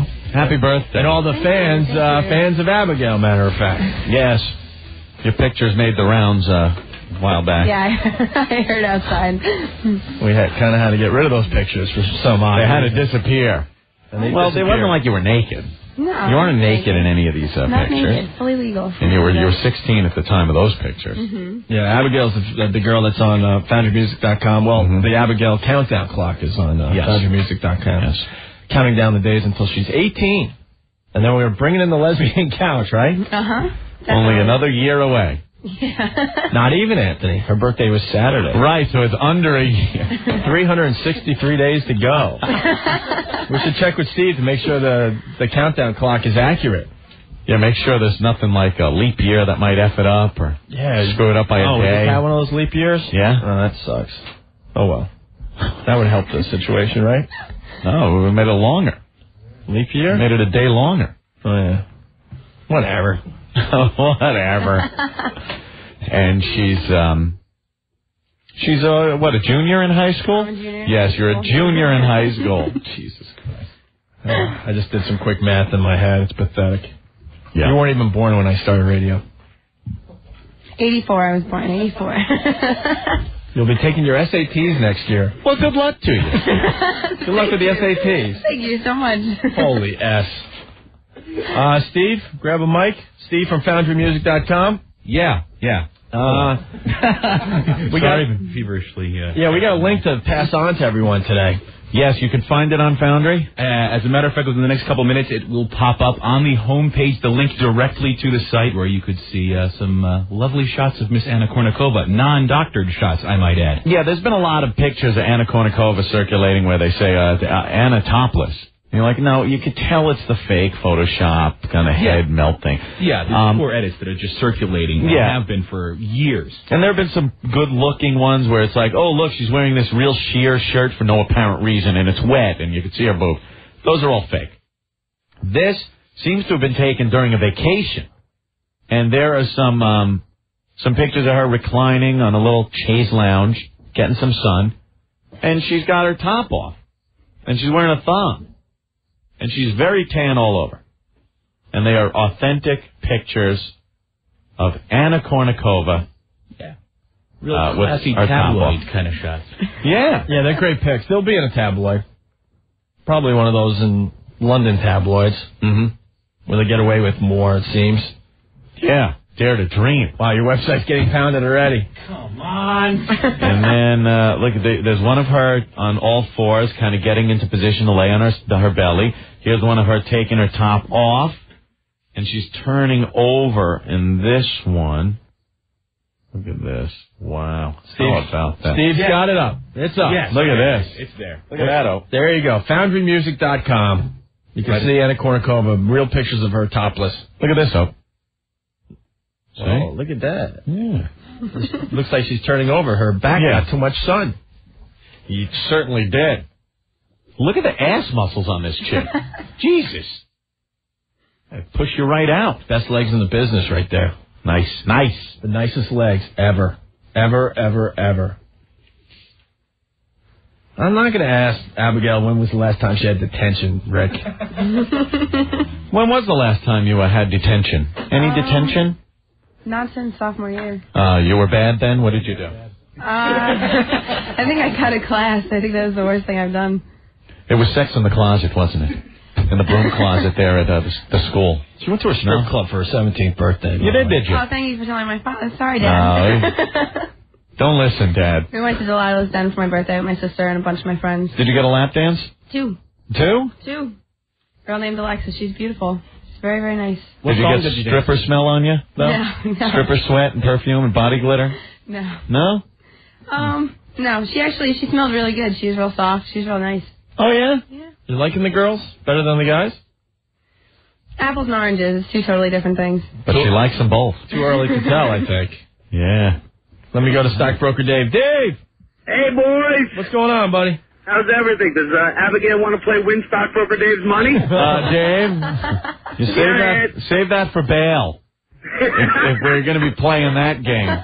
Come on, I know she can't have sex and what's the other? You can't take pictures, but maybe she can win Stockbroker Dave's money. Now, we found out today that 17, yes, you could have the sex. You can have sex. You just can't take pictures of her. It's 16 in New Jersey, actually. You don't have to wait to be 17. Well, we're in New York. We're in New York. Oh, it's 16 in Jersey? 16 in Jersey. But Everyone head for Jersey. Have some 16-year-old sex. So, I mean, technically, we could have brought in the lesbian couch today for her. Mm-hmm. Right?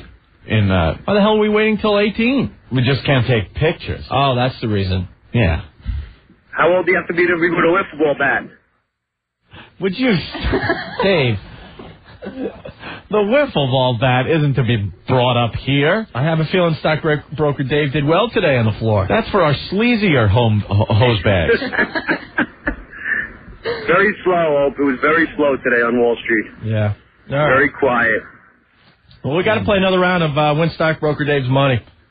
I'm ready. Another show has taken that concept and ran with it. Oh, really? Oh, yeah. What's that? That's all I could say. What happened? I didn't hear this. There's other chances to win fill-in-the-blanks money going on. Mm-hmm. Oh, really? Yeah. Interesting. All right, Dave. We'll come by and see you soon, all right? All right, boys. Be well. All right. We also have Bella on the line. Bella. Hi, guys. Hi, Bella. You like the name Bella, do like you? the Yeah. name Bella. Yeah, that's sexy. Bella Lugosi. Ooh. Bella, is that your real name? Yes, it is. How stupid are you? Yeah, what do you... Well, don't read it, Ope. Who cares? Why would you use your real name? Why do I care? All right, well, explain your situation. What's the problem? Okay, I've been married for 10 years, and haven't had sex with my husband in over 3 years. Whoa. He has absolutely no interest whatsoever. He has no interest. All right, now let's dig a little deeper into this situation. Let's go with this for a while. Let's get all the basic questions out of the way. Don't be insulted or do anything. I just want to get all this answered quickly. How many? I'll start. How many pounds have you gained since your wedding day? And be honest. Uh-oh. Hello? None. Oh, I thought she ate the phone. Why were you laughing? Why were you laughing? I haven't gained any, actually. How much did you weigh when you got married? 118. And you still weigh 118? Yes, I do. And how tall are you? 5'7". All right, 5'7", 118. That's nice. How have you had children? One. You've had a child. How long? Mm-hmm. How long ago? 3 years. Ah. Here it is. Okay. Red flag. Something seems to be matching up here. 3 years you haven't had sex with the husband. 3 years ago you had a kid. That's right. Now, did he all of a sudden not want to have sex with you because you were a mommy? I think that might be it. I really do. Yes. I think that he can't look at me that way anymore. I don't understand why. Was he in the delivery room during the birth? Yes, he was. See? Guys, stay the hell out of there. It's a place for doctors. You don't want to see that. There's a beautiful thing, the woman's area, and then you're looking at a scene from Alien. Remember that? I want to check that out someday. No. Check Maybe to walk in someone you don't know and see that. But if it's as Dice says, pleasure pouch that you're used to, you don't want to see the next heir to your throne coming out of it. No one wants, and the women are so, you want to wrap them sometimes.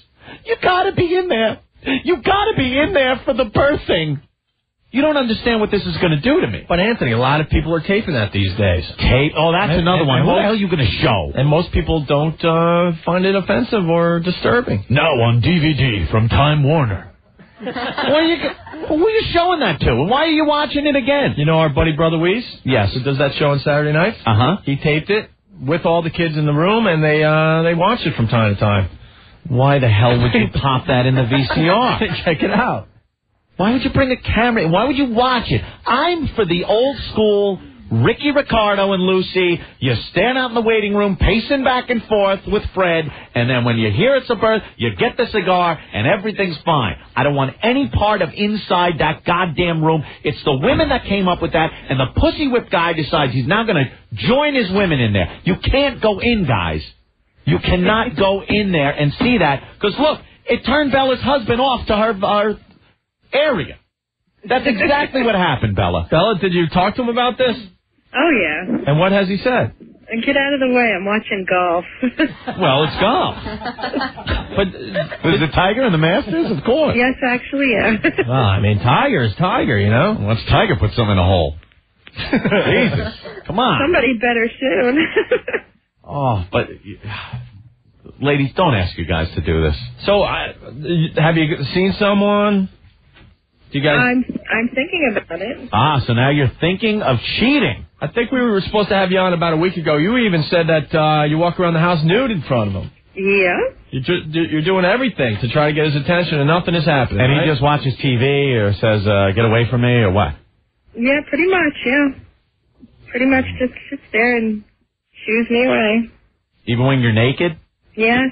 That's pretty bad. It is very bad. Ouch. Yeah, that's a rough one. That's tough to swallow. So, do you pleasure yourself there? Oh, absolutely. It's not because the barn doors are dragging on the floor like a tail, Absolutely is it? not. All right, Absolutely it's nice, not. still nice and tight there?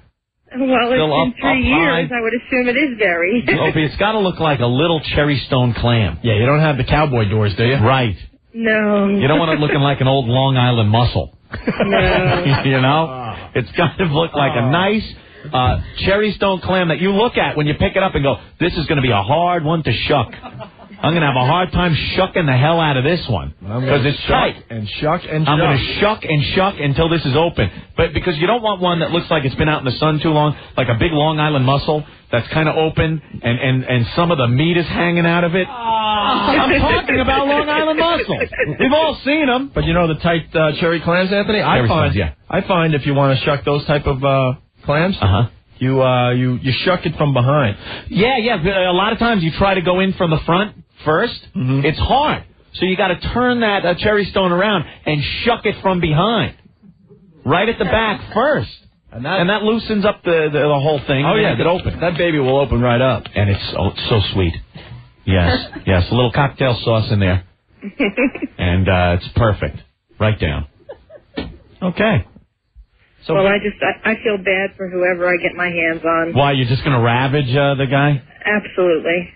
All right. Now, what have you done? What have you done that makes you think you're going to cheat soon? Have you been putting the feelers out? I don't have to. What do you mean? The feelers come to me. Oh, so you go to... Have you gone out, though, to a bar, to some place where you normally wouldn't go just to attract the guys? No, I don't have to. Well, you stay in your house and guys knock on the door. Well, no, I go out to work and... And guys come on to you? Yes, absolutely. What do you do for work? Yeah, what type of work? I'll just say that I'm a doctor, that's all. Uh-oh. Are you really a doctor? Yes, sir. Look at that. Wow. Why don't you just get a divorce? I'm thinking about it. Well, she wants to just cheat. To begin with, right? Obviously, I'm not getting anything from him, and I can take care of myself, so... How many times do you pet the poodle a day? At least twice. Wow, you're all horned up and nothing to... You still... How old a gal are you? 35. You're 35, you're all horned up. You're still looking good. Your ass looks nice and everything?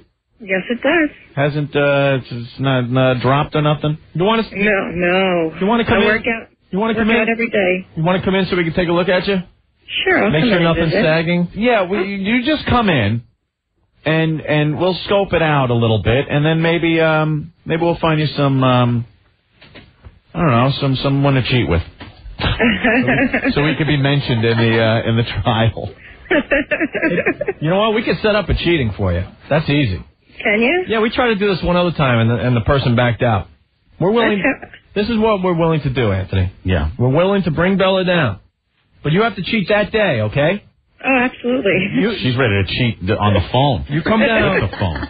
Oh, baby. You come down, and we'll line up, I don't know, 10 or 12 guys, and you decide who you want to cheat with, and you'll be whisked away in a limousine around Manhattan as you cheat. Oh, okay. Imagine we hook her up with some Martian with a big friggin' slung. Making money. Bella, would you be into this one? Martian I think so, yes. All right. So you want us to line up some Martians? No Martians, though. No Martians? Okay. No. All right. No. How about some Venetians? How about Anthony? No. Yeah, you just throw that pipe wrench into the works too. It'll be a. Scared, are you? Huh? Yeah, Scared, petrified. are you? Totally petrified. No, I'm in a relationship. Yeah, with a little girl. Nice. So Bella, come on down. When are we gonna do this? We'll even get a limousine from Top Notch Limousine. Whoa! Shameless plug. I don't know the phone number. I only know the phone number for the other place he works for. We'll get a limo from Vital Transportation. Yes, the cheat limo. 1-800-TRY-A-LIMO. No, what? I don't know the phone number. 1-800-GO-VITAL. Oh, 1-800-GO-VITAL. So this is what we'll do, Bella. You come down, and you'll have 10 or 12 guys to pick, and you'll pick the guy, and then you go downstairs to the limousine, you go have around an affair. town. You have an affair. You cheat on your husband. Are you into it or what? I think so, yes. Think? Yeah, you got to be sure now. You're making a commitment. Too many people blow us off when we set up these fine things for them. Okay, I say yes, but I have to check clear with your my husband? clear my schedule. Check with your husband. Oh my God! All right, Rick's going to talk to you further, but if you're game, we'll set up some guys. I mean, they're already calling. Hold on, let me talk to Dom. Dom, what's going on? Hello. Hey, Dom, what's up? Hey, I'm willing and available. Yo, a stack of tuna cans. Personality, yes. You have to have some personality. That's me. I'm full personality. No, that's me. I'm full personality. Maybe I could use some personality. I'm full personality. I want a nice looking, muscular guy with a Harley, so I can. My father, right there. Uh-oh. Oh, bring in my daddy. Abigail. Oh my God. Abigail's father will do you, Bella. My father drives. He's got a Harley. Big muscular guy with a Harley. All right, so we got to set up big muscular guys with Harleys for Bella, Rick. Totally hey, Bella. My daddy hasn't gotten any in a while, I'm pretty sure. Bella. Yes. Do you think your husband's cheating on you? Yeah, I don't think so. But 3 years banging a guy. 3 years without sex for a guy, I don't know. Something's got to be going on that way. I don't know. I don't think so. Cranking that thing like the pump in Helen Keller. Bella, let me. She's pumping. Yeah, Bella, let me give you a tip, though. I mean, every day. We all love sports, but after a while, you got to take care of the situation down there. Yeah. You're absolutely right. Well, I want in. Dom, you want in? All right, hold on the line, okay? Definitely. All right, hold on. Hold on. There you go. This is getting good. Let's go to Justin. Justin, what's going on? What's up, fellas? Hey. Yeah, let me toss this girl one. I'll throw her one real good. Yeah? I may not be Mr. Universe, but I got a hog in my pants. He's got a hog. Yeah, the girls love to ride my hog. Yeah, Bella, you can't ask for much, because this is an all-out banging. Uh-huh.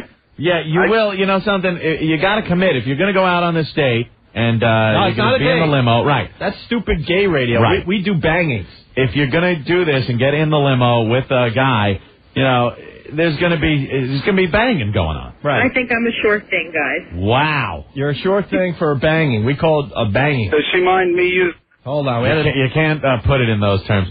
Oh, yeah, Bella, that's right. Bella. Yeah. What are you into? Are you into oral? Oh, yeah. Both giving and receiving. Absolutely. Hey, how about that? Hey, Anthony. What? Does she mind if I donkey punch her when I'm from behind her? Well, what about a donkey punch, Bella? I don't know if you could donkey punch the girl. Bella, we could set you up with two guys in the limo. Ah. Well, what about cards on her back? We'll even get the pinochle deck. Hold on. Justin's out of control over there. Bella, two guys? How about two guys and a girl? Two guys and a girl. We could probably make that happen as well. I'm sure the two of you could. All right, let me see what Andy's got for Bella. Andy. Oh, and hey, how you doing? Hey. Well, someone needs to bang Bella. Yeah, look, I'm married. I haven't had it for a while. Me and my wife just ain't happening. Ooh. Bella, I'm your man. All right, that's a double. Bella, that's even better. No commitment. He's in the same situation as you. You can get the banging out of the way, and you go back to your miserable lives. Plus, O&A. Yeah. I love oral, and I'm very good at it. Well, why are you telling me that? Well, but you can tell Bella. When you say Bella... Not for a topper. When you say Bella, I'm into blah, blah, you know? Okay. All right. Bella, what do you think of Andy? Any questions? No questions. The Rich has a good point. He's working in Midtown. He says she's full of ass. If she was serious about this, she wouldn't be giving out her real name on the radio. Yeah, Well, why? she doesn't care anymore. She? Oh, she meaning Bella. Okay. All right, hold on. Let's get another guy on here for you. Let's go to Evan. Evan. Hey. Evan. He's right there, too. Jacob. Let's go to Mark. Mark, what's going on? Hey, guys, this is Ray Watson calling from heaven. Good Bixby and I will do it. Ray Watson calling from That's my favorite Martian. We understand yeah, the I'm just reference. trying to... All right, I'm a dick. All right. Bye. Very good. All right, Bella. Yes? So we're just going to have to set this up. When are you going to be free? I'm free every day. Every day? It's in the Constitution, baby. So when do you want to come down? Later this week? That sounds good to me. Sound a little wacky. Not a little wacky. If you're pulling our leg, then you got to tell us, because we'll set the whole thing up. We'll hook you up. You'll get banged. We'll get the limo, and we'll get all these guys to come in, and then you decide which one you want to go to the limo in. Okay, I'm not pulling any legs. What I will do is I will clear my schedule one day for this week. Okay. And I will call you guys back and let you know what day is good. Okay. Okay? That's fair enough. And we'll have a studio filled with guys to make sure you get one that you really want. Okay, that sounds fair to me. No strings attached. It's all about just getting banged. One banging. That's it. One banging for Bella. That's it. Yeah. All right, hold on. Rick's going to talk to you. Okay. All right. Let me just grab Jeremy real fast. Jeremy! Yo, O&A, what's going on, boys? What's up? Oh, bro, you gotta let me get in that. I'm 18 years old, 6'3", 255 pounds of muscle. You gotta let me get this old lady in there, man. Bella, what do you think? That sounds nice. Huh? He's in Got a his lot of prime. experience, man. You want an 18-year-old? We could do that. Got a lot of experience. What do you think? He doesn't shut his effing mouth, though, so Bella could answer. Well, do you blame him? He's excited. I Let's get know. some rocks off. Bella, what do you think? 18? 18's good. As long as he can prove it so I don't go to jail. 82. 82? Oh, my God. All right. Wait, he's a whole 2 years older than I am. All right, Bella, hold on. Rick's going to talk to you. We'll set this up for later this week. There you go. Bella will get banged later on this week on the O&A show. Cool.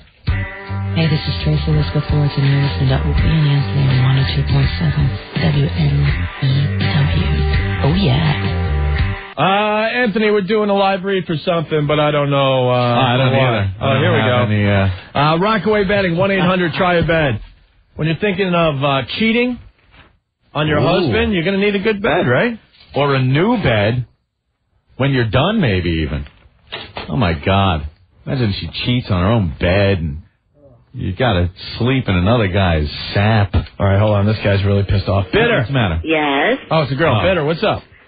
Don't you guys know that adultery is a crime in New York State? You could actually serve time for that. Oh, stop it. Oh, I swear to God, look it up. Ask Dominic. He'll tell you. Yeah. It's a crime when I got to pay. Tell me about it. I'm a female version of you right now. I don't think it's a crime. I'm the Bizarro Anthony. I don't think it's a crime. Hey, Bitter, don't ruin our contest. Bella's going to get her banging. Crime against God. Look it up. Look it up. All Look right. it up. Thank you. No Someone is saying crime. Bella is scamming. On the air. Frank, you're on the air. Hey, how you doing? Good. Opie? Yeah. Hey, don't you think this road's scamming you? Oh, we don't know. We really don't know. We'll find out when she gets Think there. about it. What woman, 5'7", 118 pounds, can't get laid? Well, she's been married, so she hasn't cheated, and she's thinking of cheating now, so she's come to us. Yeah, right. She's got to come to you. And she's a professional. She's a doctor. She's announcing on the radio her name. I mean, her husband would get half her money. Yeah. Well, right? Maybe she's not a doctor, and maybe her name isn't Bella. Right. I don't know. I bet she doesn't show. We'll all see together. It's all tricks of the trade.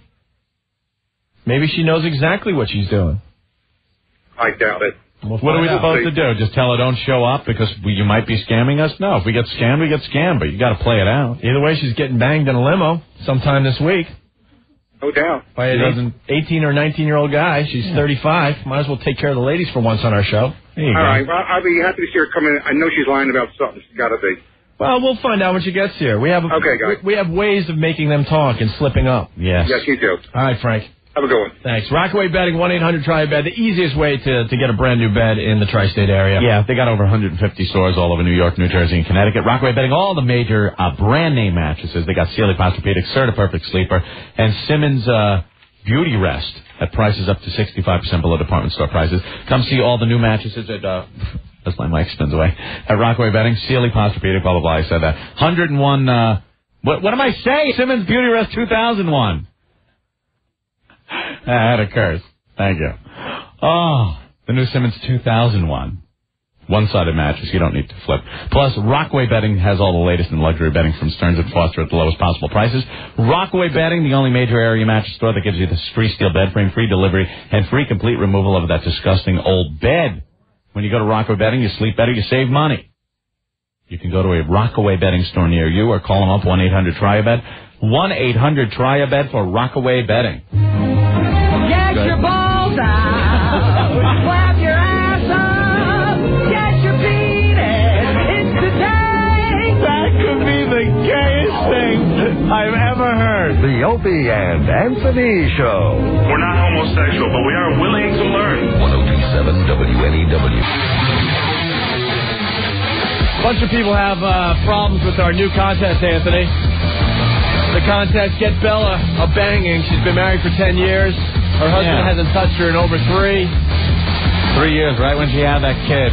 So she called us for help, and we figured we'd set her up for banging. Preferably with another married, miserable F, or with a young stud, like an 18 or 19-year-old. She's like 35 and wants it bad. So who are we to say no, right? Nice. Let's go to Brian. Brian, what's going on? Yeah, guys, I don't have a problem with your contest, but I am a criminal justice major. And we were just discussing this in class the other day about how adultery and a lot of, old laws like that are still on the books in the majority of states.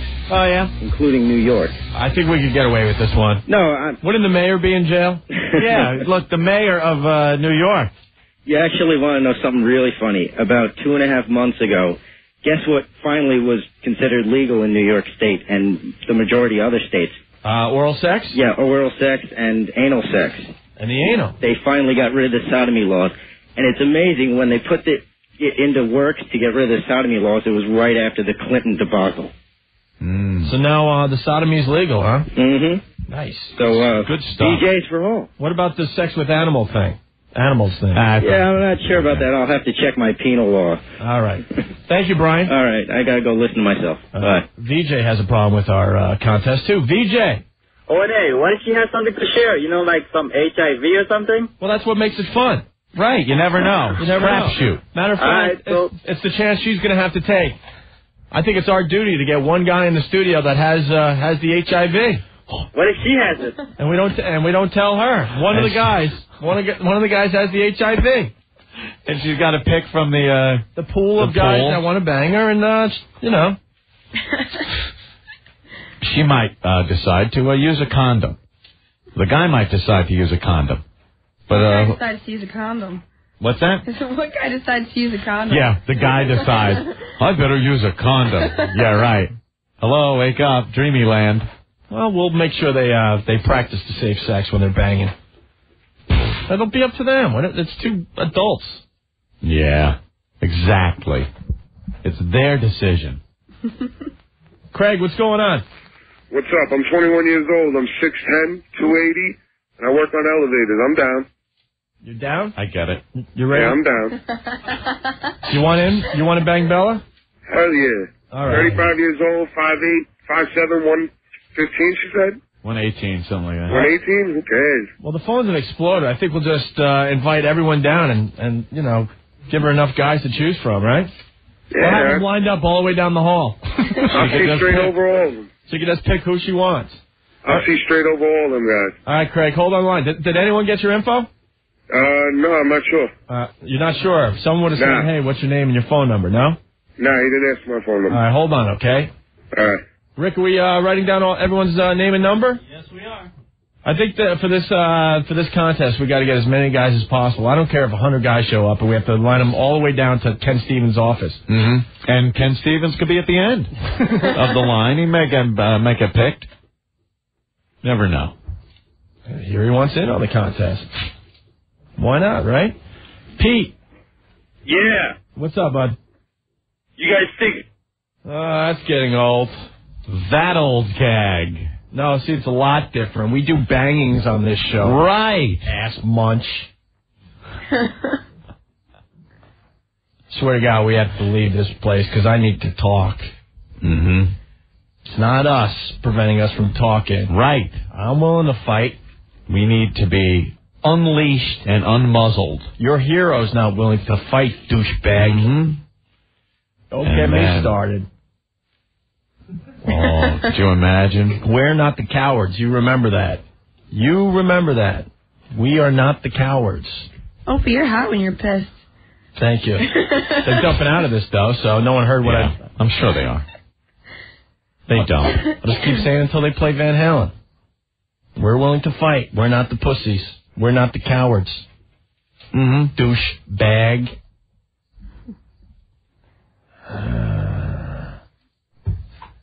We have to leave.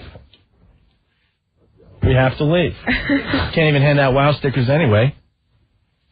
Oh, God, I'm pissed. Ronnie, what's going on? I have a beef about your WOW stickers. What? Go ahead. I'm 21. I want to wow somebody so bad for like the last 6 months, and every man I see is over 50 with a WOW sticker. So that's so not true, though. Everywhere I go, I'm in the 5 boroughs, everywhere. Every man I see is like over 50. Keep looking. I see him. It's horrible. I even have WOW stickers on my car. And I'm looking for the girls. No one's wowing me. No one, huh? We've what's seen wrong with this? Cars with wows on them, and there's people of all ages. And what's wrong with wowing a guy that's in his 50s? He needs it more than anybody. This is true, but, I'd rather do somebody else that's a little younger. All right, well, keep looking. I'm telling you. I have to have your listeners, Ronnie, we could go to the phones, and I could take 20 calls in a row that from guys that are under, 30 that have WOW stickers. Under 20. Well, let me know where they're at. They're all over the place. Keep looking. I will. You guys are great. Just make sure you do some flashing for us out there, Definitely. okay? All right. All right, bye-bye. Bye.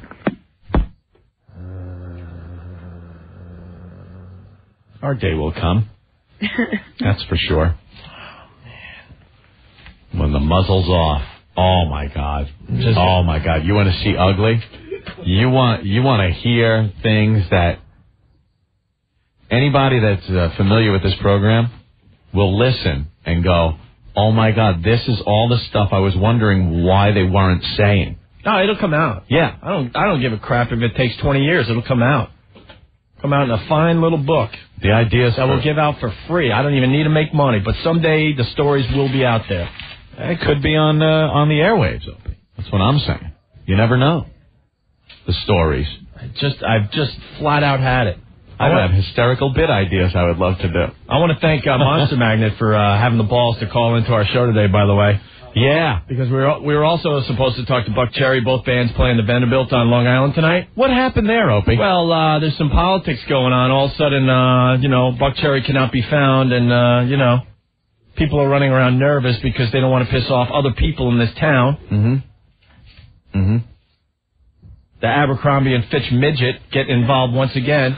But no, the company wants us all to, get along and be one happy family as we get effed over and over again. If you go on that show, you can't, we won't play your songs anymore. See, we've been pushing the Buckcherry Monster Magnet show at the Vanderbilt. It's happening tonight. We're all going. Tickets still available, I believe, or some anyway. Mm-hmm. And, both bands were definitely into calling our show. Actually, they were supposed to hang out on our show. Yeah. So then all of a sudden it's like, there's a problem with them hanging. But I think I could get them to make a phone call. I think, maybe. Not really sure. Things are happening that I can't really discuss. They're putting us in a bad situation. And now, night of the show, Monster Magnet, they're like, F you guys, I'm going to call the show. And Dave did, and he was great. But Buckcherry is out there somewhere, hiding. Won't call. Guaranteed. Because the Abercrombie and Fitch Midget got involved again. But the company looks the other way when we're muzzled. You and him in 60 feet of water. I want to see it. I want to see it. Slow motion brawl. I would take that one to land, my friend. We're taking this to land. I would take that one to land, my friend. We'll see what happens. Gotta be patient. All things will come. So is Buckcherry calling or not? Nope. No. I don't think so. No, don't be silly. Don't look like the stood-up guy with the hope. Oh, she's gonna call me. Don't look silly. I was even told they're like embarrassed about this too. Who's embarrassed? Someone in the management was just embarrassed. You guys don't know. You guys don't understand the politics that happen, and we really can't get into it. It's amazing. They're embarrassed, and now they're hiding from the person that was going to get them to call. Legitimately hiding between 3 and 7. Nice. They were there early in the day, and now they can't find them anywhere. Oops. And I'm pissed off at the record companies because they run around scared.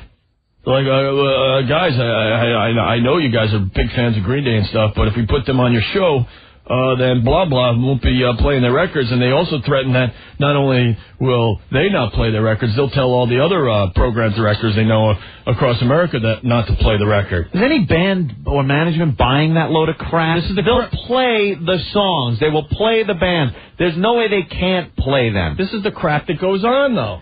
They'll play them every day because that's all you hear, the same effing songs every goddamn day. What, are they going to pull it out? They won't have anything to put in there.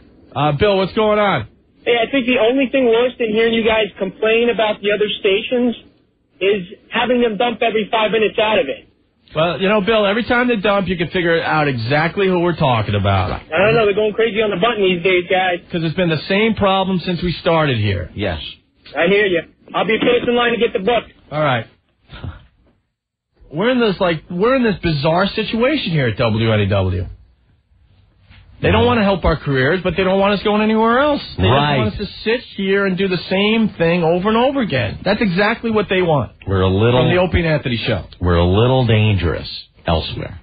It's very nice that we're here, and we're adhering to certain rules, and we're in a position where we can't talk about things because there's people down the hall that punch buttons. So it's safe. We are the caged tiger. You could poke it with a stick, Opie. You poke it with a stick, it'll growl, it'll yell, but all you got to do is step back. It can't swat at me. But if someone comes along and opens the cage, then we can attack. Grrr! I am convinced, and this is no bit, and I know the bosses are listening, I am so convinced that they don't want us at WNEW, but they don't want us anywhere else. Crouching Opie, hidden Anthony. Look out. They don't know what to do with us. Yeah. They don't want to help us out in any way as we sit here and rock. And they certainly don't want us going, as they say in the business, across the street. Oh, no. That wouldn't be a good thing. Could you imagine the unmuzzled bits we can come up with? Steve, what's going on? Yeah, I'm tired of hearing you guys complain about this other show. Why don't you guys just come up with some sort of code word? You guys refer to all sorts of stuff that you can't talk about. You guys know, but you know what we're talking about, and I understand you guys are sick of hearing it, but this crap goes on every day. Today's problem is all we want to do is talk to Buckcherry. We're fans of Buckcherry. We're helping Buckcherry sell tickets tonight for their show on Long Island, and the Abercrombie and Fitch Midget freaking prevented us from talking to Buckcherry. I'm convinced of it. You want a suggestion for code word?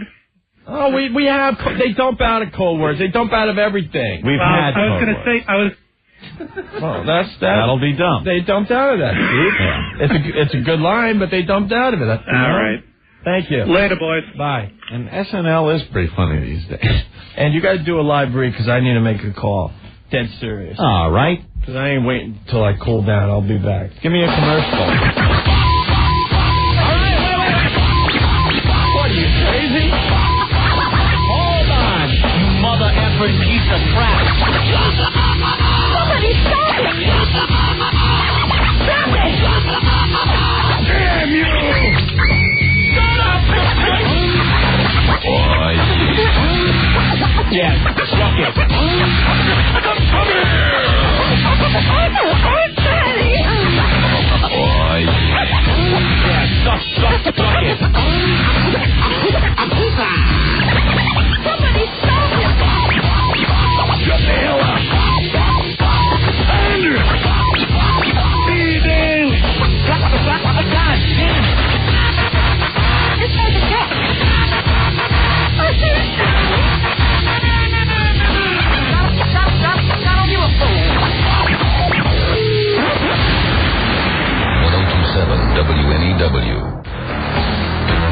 Hey, it's the Opie and Anthony show. What is this, sports guys? Now we got to find a stand-in for Opie. What's he still on the phone? Is he? What's he doing? Oh, he's yelling loud. He's yelling? Yeah, we have audio. Good. Oh. Yeah, hang up. That's what the phone will sound like. Here he comes. No! What happened there? You gotta drop a dime? Oh, yeah. A little phone call? Oh, yeah. Feeling better? Oh, yeah. Nice. Someone's apt. Good. Because we nailed him this time. Nailed you, you midget. You got to play by the same dopey rules they laid out with the behind-the-scenes phone call crap instead of just addressing it out in the open. Mel says hi, by the way. 212-757-1027 is our phone number. And then we danced.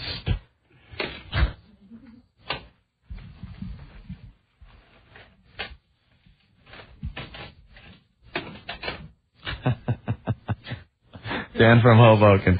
Quick, Jesse, here's your chance for airtime. All right, we got to move on. You got a problem, sister?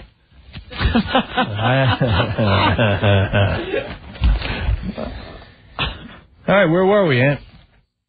I believe we were just wrapping up about the whole Bella thing. You know Bella. Yeah, we getting the contact numbers for all the guys that want to bang Bella? Mm-hmm. Right? How many you got? Like 50 already? 3, 4, 5, 6, 7, 8, 9, 10, 11, 12, 13, 14, about 17 guys. Bella gangbang. How about that? Right? How would she like that? Going from not having sex in 3 years to 30 guys. Leaving like a glazed donut. Nice. We can make that happen. What else were we going to talk about today? Well, we covered a lot of our ground today, and then we had a blowout. So now I'm kind of boggled. No, this is the mellow ope. You're the mellow ope now? What happened? Taking care of business. I took care of business. You made a phone call. It was everything's fine. A very good phone call. I used the bat phone. You used the bat phone? Yeah. The secret number? No, I wasn't effing around. I wasn't going to, play with Jeremy or anybody. Oh, boy. Right to the big Oh, boy. You know the phone in the office that has the glass over it that we have to break? Commissioner Gordon. In an emergency? Wow. Well, you just got to dial 3 letters on the phone? That phone? That phone. With no secretary? Don't even have to go through a secretary? Right. Nice. Mm-hmm. We'll play. I'm ready to play. We'll play your cute little game. That's how they want to play, so. All right, we got to get rid of all the people that want Bella. Are we getting all these people's phone numbers? Yes. Everyone on hold, we got their information? Before I David, I'm going to hang up on you. You want to bang Bella, right? Yeah, I want to bang Bella. All right, well, did someone get your info? No, not yet. Oh, all right, hold on. Just have Stinky get all these people's phone numbers and info, and then we'll hang up. Got to get all the guys we can for Bella. All right, let's go to Doug. Doug, what's going on? We got to get the show back on the tracks here. Hey, O&A, what's going on? Hey.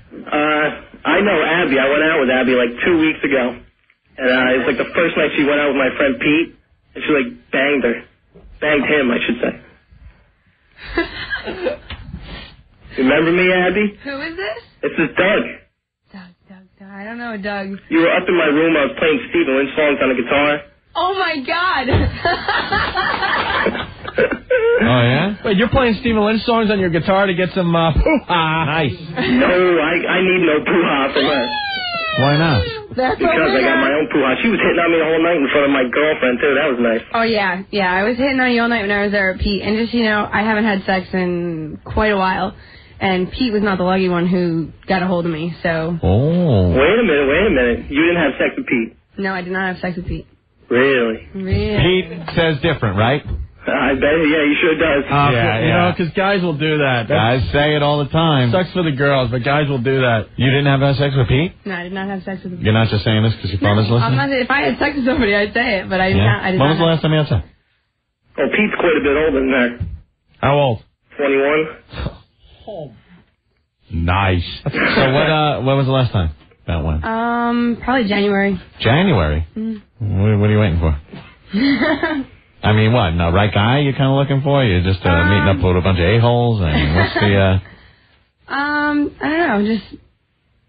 Not... It's when do you decide to give it up? I don't know, it's just I have to really be in the mood for it, and Pete wasn't doing it for me. Wow. No, huh? and all right, Doug, so Pete told you that he banged her? Yeah, well, according to him, her hand was down his pants all night. Oh, yeah. And in the club we were at, right, when we were in front of like 500 people? Yeah. Now, do you consider sex just sex, like, you know? Sex. Yeah, there's oral count. But what I heard that too. what about BJ? That's not sex. Okay, and when was the last time about? January. About that. I broke up with my last boyfriend in January, and I haven't really been with anybody since. Oh, yeah? Yeah. And then some girls don't consider a balloon knot sex. You know, back action. Any of that since January? Never. Ah. Fresh as a daisy. So it's been January then? January. And nothing looking up in the future as far as prospects? There's a couple, but nothing really. Wow.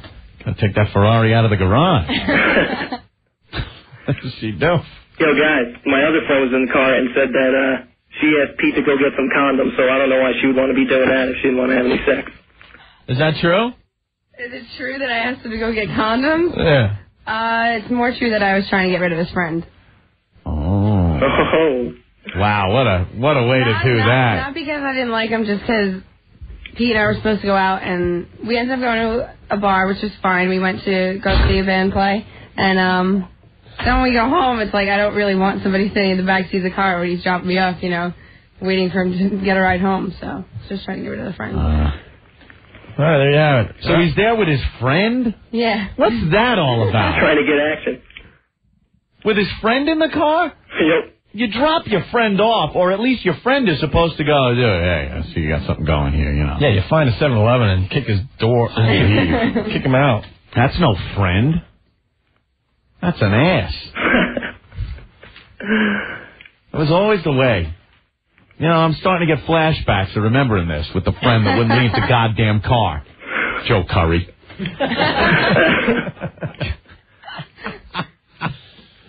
All right, Doug, I got a blocker. Thanks for getting my story straight. All right, bye. See you guys. Yeah, we got Abigail in the studio. She just turned 17.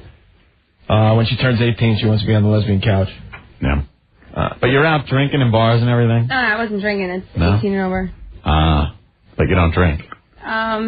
Well, I don't drink unless I'm home, or unless I'm in a place where I know I'm not going to be doing stupid stuff, because I'm not really big into drinking. No.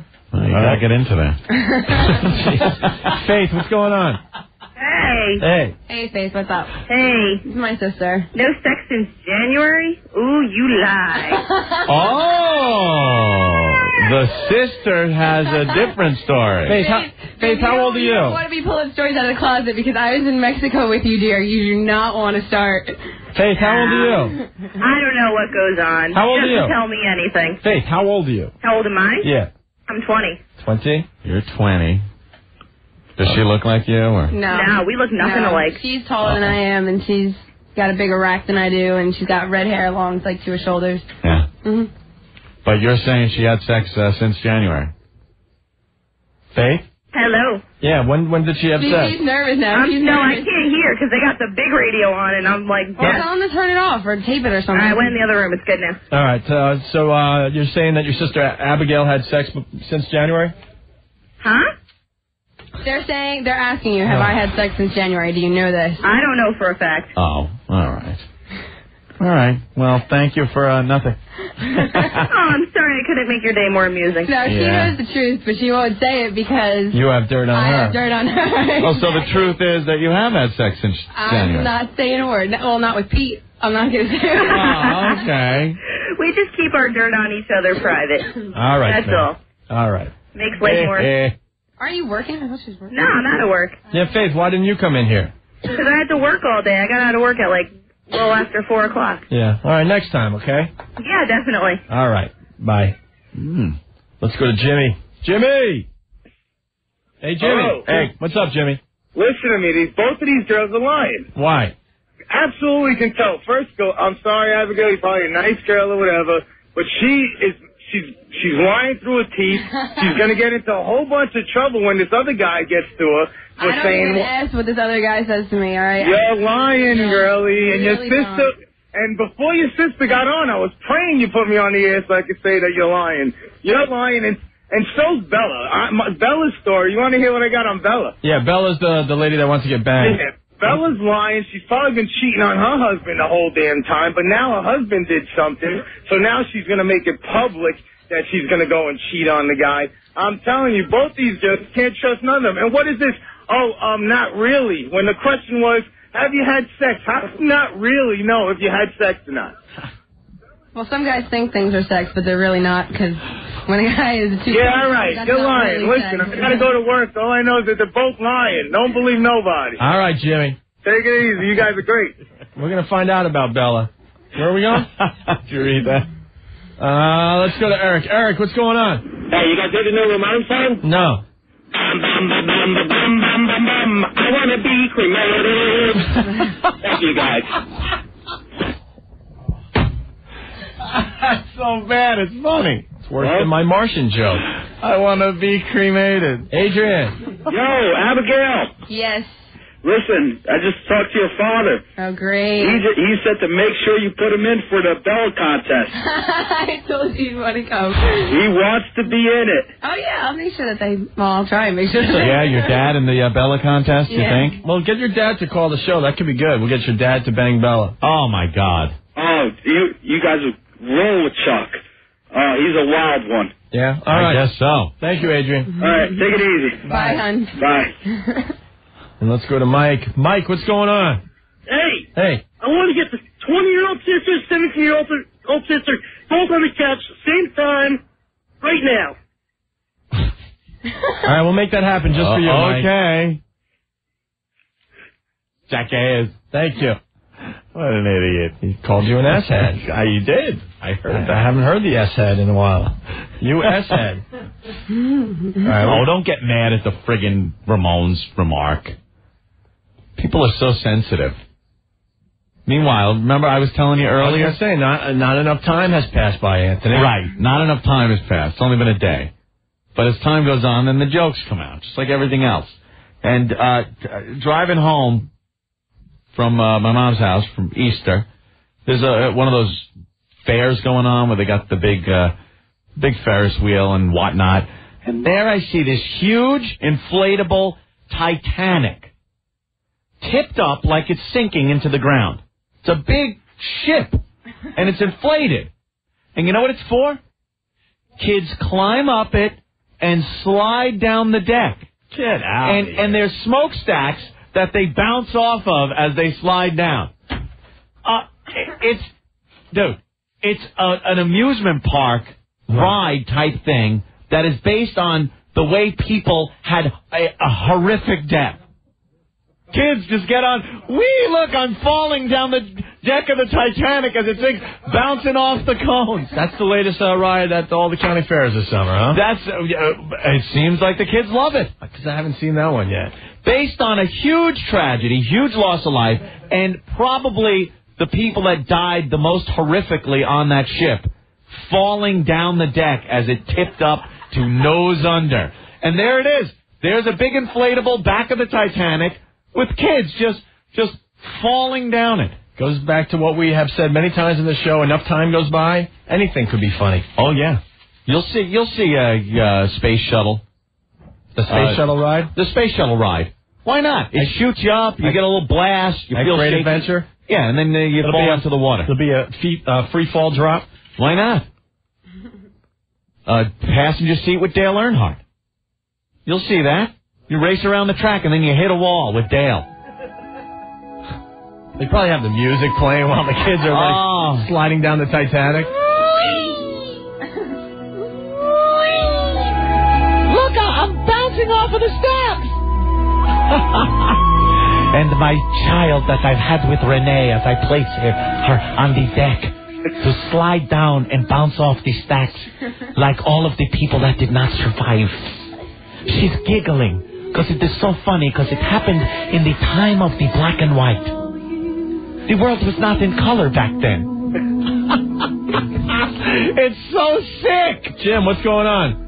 You know, that I was at a birthday party with a bunch of 6 or 7-year-old kids with one of my cousins, and they had that Titanic thing there. You could rent that, and it cost like $500 for like 3-4 hours to rent that thing. It blows up, and it looks like it's sinking into your lawn or whatever it is. It's only part of it. You could rent it for the kids' party? Yeah. You can rent it for a birthday party for kids. As a matter of fact, the first time I saw it was on a plane. I saw it in Maxim magazine. No How about that? way. See, it's out there, and it seems to be a popular attraction. What about the Holocaust disco? Yeah, well, they have the Hindenburg bed too. It blows up and stuff. It's great. Yeah, why not have a big Hindenburg ride where when all of a sudden you touch the ground and blow up? Wait, you guys are great. This guy is saying that he's seen Hindenburg rides. No, stop. Stosh, you busting our nuts or what? What's this? Are you busting our nuts? No, man. All right, I live right down near Lakehurst. There's blimps on everything. That's where the Hindenburg blew up. Yeah, and what do they have, a ride? No, but I mean, they're like blimps on the cop cars. There's blimps on the hotels down there. Blimps on everything. Oh, it's like a big attraction. Yeah, that's their claim to fame. Their big claim to fame. All right. Yeah, what about the disco they made out of one of the concentration camp buildings? Yeah, by Auschwitz, I believe. They had to take it down because of the outrage. You don't want a disco at a concentration camp. Although I have an attraction that me and Renee are trying to sell.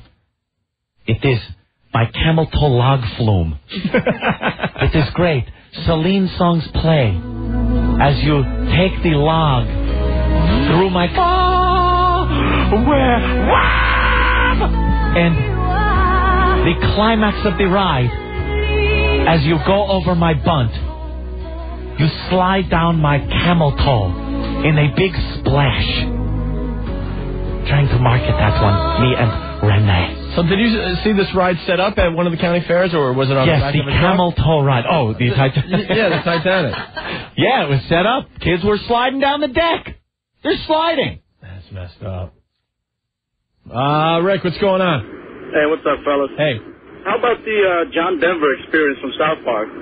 Yeah, I guess they touched on that whole subject of the John Denver ride, right? John Denver experience. Yep. I love that. Take care, fellas. Here's a picture of it. You got a picture of it. Oh, There's the Titanic. It even says Titanic, Liverpool. It's big. It's inflatable. And look, see, there it is. Look. It's sinking into the grass. And you slide down. You bounce off of the towers. Oh, my God. Come on. It's on a blue mat. More Titanic to represent views. the ocean. Let's see, yeah. Titanic. Here you are walking up the stairs. Uh-huh. And then you slide down. That is messed up. Is that wrong? What website is that? I don't know. AmericanCarnival.com. There it is. AmericanCarnival.com. This guy's saying the ride's been around for 2.5 years. Where have we been? Pete, what's up? Yeah, I saw that ride about 2.5, 3 years ago. Yeah? Oh, yeah. All right. Whew. Abigail, your dad's on the line. Pop? Yeah. Hey, Abigail's dad. Hi, Dad. How's it going, troops? Good. She's behaving herself as she celebrates her 17th birthday with us. I got to tell you guys, I'm learning way too much on the O&A show today. Don't listen. You got to listen. You got to tape. I mean. So what do you think? You think your daughter was doing something with Pete or what? I don't know about Pete, but I think I'm the only one who didn't get any action in Mexico. Oh. You all went to Mexico? Yeah, we went to Sonora Bay. Did you get anything in Mexico? Was he American or Mexican? No Mexicans for me, thank you. There you go. Pops, what's going on in your family? Your daughters are going down to Mexico with you, and they're getting banged, and nothing for Dad.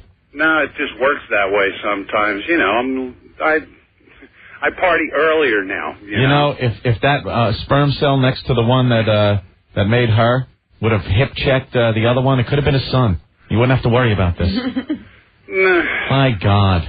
You give them all the information you can, you load them up, and then you send them out and load them up. And you hope for the best? Yeah, that's it, man. Any of your friends trying to bang your daughter? No. No? Yeah, you just don't know about it. Yeah, not that I know of. Oh, guys. Yeah. The young lady that I spoke about, Christine, who wants to come down with Abby on her 18th birthday, spoke to her online today. Wait, you're setting up the lesbian act that your daughter's going to go through, right? Yeah. I'm not setting it up. It's all set. She's a secretary at one of the places that he works, and she had been saying that she wanted to go, and he mentioned it to her one day that I wanted to go also, and then when she came to our house for my dad was going to a wedding, we agreed that we would do it on my 18th birthday. Do you find your daughter hot? Do I? Oh, please do not answer this, Dad. My daughter is very attractive, but, she doesn't do anything for me. Really? No, I mean, it's... But you're setting her up with a lesbian experience. Hey, man, I don't set the rules anymore.